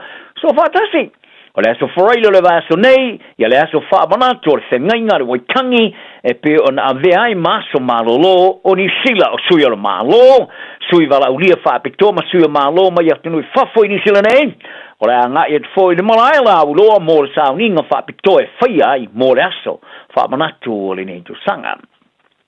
O le tina sui so fono e le fono whaatono au kilani wo i au ngani le tu samale whaasfulu au te e wila afi e whai solo tu unga, Wai loai o dirt bikers e mana tu natu le lei o latu tangata. Ino o mai ona whaari e leo sa whaia ti tienga i se tūlanga lamatia i le whai unga vaso. Sa vala winatu leo ini li poti o au ti e wilafi sa wha i solo pa o latu wilafi whewa i lungo ala sa vali o tangata i au tafo le ala tele. Toe o whasanga nga i tu e oma i eita vale afi i le awala i le awa ulio le susa i le ai o tara i au kina ni sauke. Sa fai tio fala wai tele pulenga i le solo wilafi. Ma le wha moe e maua i le au tie i se vave ma whaiai ai le e whioki e ngisi ai pe whano e whoi soi fuorisi o tangata e se mai ai. O le tina sui se whono sa moa e le whono whaatonu au kilani le ai o tara lo tu fuli. Sa i wha matala inai nei ki e ki e ngā wilafi e whai solo o se whaataru wā to e whaarawarave. Wai e tā wai o te ngata lona i tūmalo e lena ngoina nei tu ai ngō ngā yoinga. A wā tō tele o te ngata sa ngā i whalisa e pe whātis tasi mainga. A wā o le asasa e pau nā o le aso e tapo ai ai. Ma o se whainga e matua i whātaru atu e whaalawelawe mai leta i te no langaloina te ngata lona i tūmalo nei tu ai ngō a mionga le tau pulea. Umana oi fuli nei au te wilafi e mawhauwhau le le i tanga talau tele. Ai pole a foi so lato whaarangona pe a foi o ne lato matua uso matua whaafine e lawe vea i se wilafi. Lo ta pae leo i anisu o i aniata sa po ina o nei wilafi ai po o CCTV ma sine po e a te tono ta vale sa po inai e longoina i lato. I talonga o le talina talonga o All Blacks mo le lato whaato sino le tabarasanga mo le pororangi le luafe mo le lufufitu le pulu. I le talonga ma Chile, i Perth, i la se tona i luo o ke topa. O na se so ai lea ma le ta alonga ma Australia tali malo i sini, i le aso tona i so rei, i le lato talonga whai o le lato pulu ma le awa Hong Kong, China, i Merpone, i le aso wharaile sumalini mo ke topa. I le ta alo lava le All Blacks ma Hong Kong, China, ma Chile, i se talonga whawa malo. I le wha amatuina o tālonga e whaia. Sa wha amatau te e ai la to o wha amawapoina le tāmarasanga i se wha auso songa. E te tala le tāmarasanga i se tālonga e le vao le All Blacks ma le Wallabies Australia lo tani malo. Ai Australia, o le a te tala la tu tālonga le tālonga ma Hong Kong, China le so whareila so mua ke topa i Perth. O le Champagne Rangi le Springboks Afrika i Sauti o le a amataina fo i le la tu puipuinga o le la tu Champagne. I le talonga ma Italia i Adelaide, i le aso tā tolu o ke topa. Ai le whaia le talonga ma Georgia i Brisbane, ma Romania i Perth. Afrika i Sauti le Purubi, o le a tilo lea i se tūlanga i le tupu mai mua i le so leo ni tāmarasanga i tolu o manu malo pea i le i Porololangi. I le teminea na Afrika i Sauti ma ni sila i ta i lua tāmarasanga so le i Porololangi o manu malo ai, ai na o le Springboks o wha tolu nei o na umia le Champagne. O le tā whātautonga o au e nei e whaonui ua nei ina whetau i le Springboks ma le All Blacks i le whaasolonga e whaar so ngā Champagne o Riporangi po le quarterfinals. Ai o le pulu i o lo i ai le tau au Samoa le man Samoa o lana tālonga mua tālo i mai apani Newcastle i New South Wales e le aso tolu o ke topa so ai ma le tālonga ma le ato Amerika le suiva o ke topa i Perth. Ma ni talonga muni la lato puru mafrani sini la so fito ke topa. O se tei mua leo la talo ai mo vivini a frani man Samoa i le talonga la kapi. Ai o ia pani ma Samoa ua fata amerisanga so o le iporolangi o lo puru fata spea. I le awa le Brave Blossoms, e so o le fatolu na manu malo i le manu Samoa ia latu talonga muni muni ei, i le mai ai leo le fai ina ia Samoa i le afi salau iwas fruiva. O Samoa sa fai ina ia Amerika le fasolonga o talonga kuale fai o le tamarisanga i porolangi lo afma le fafitu, o le atu e fatau seu nei ma le aeto i le tamarisanga o tali malo i se atunu i fafo esema Europa. Mose lua i taimu. I le maa eo ne ta ale frani i le luafe marifitu, ma le luafe sumalilima i Engelani. O talo sanga ina minister o talonga Mark Mitchell se whamtalanga mari komisio le taulele o talonga Police Sport Integrity Commission. I le o ngāra tonu ai o sua suenga i whala abutonga whai pilenga ni sila malona te tai pe ona whali ai e le pare mea Christopher Luxon. Talo mai meo le tūsanga talo ai o suenga re komisio lo whaia i le te whala abutonga whai pilenga malona te iulu Bill Meehan. Ono tua inga i whapalpalo whai tu au, mawa e tele le tango fior ava malosi mamanat whalia le tala whengai. O rito tangata whai onisi, tangata whai pele o to e wha mulu mai le sa ilio ni ava noe a wai talonga mano tau prenga, o ni tua inga, mani ngawhai ma le sua suenga, alo ia. Sa alongo e laksin e porkalame le breakfast at television New Zealand.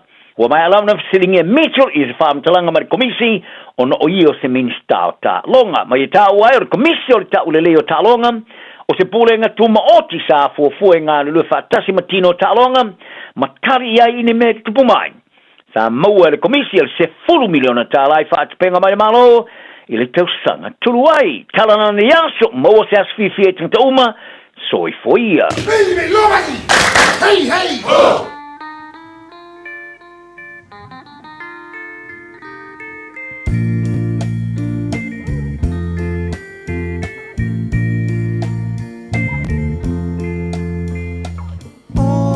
So I le lawa o fia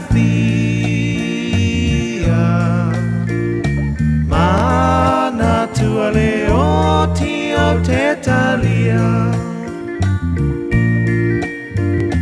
o fungala awa teu ina sa unia le vala awia e talia ina Ule ai se tuina nau matala le tunga mau Lo ti ute ia longo mai ia usa o atua A fai ua o le lango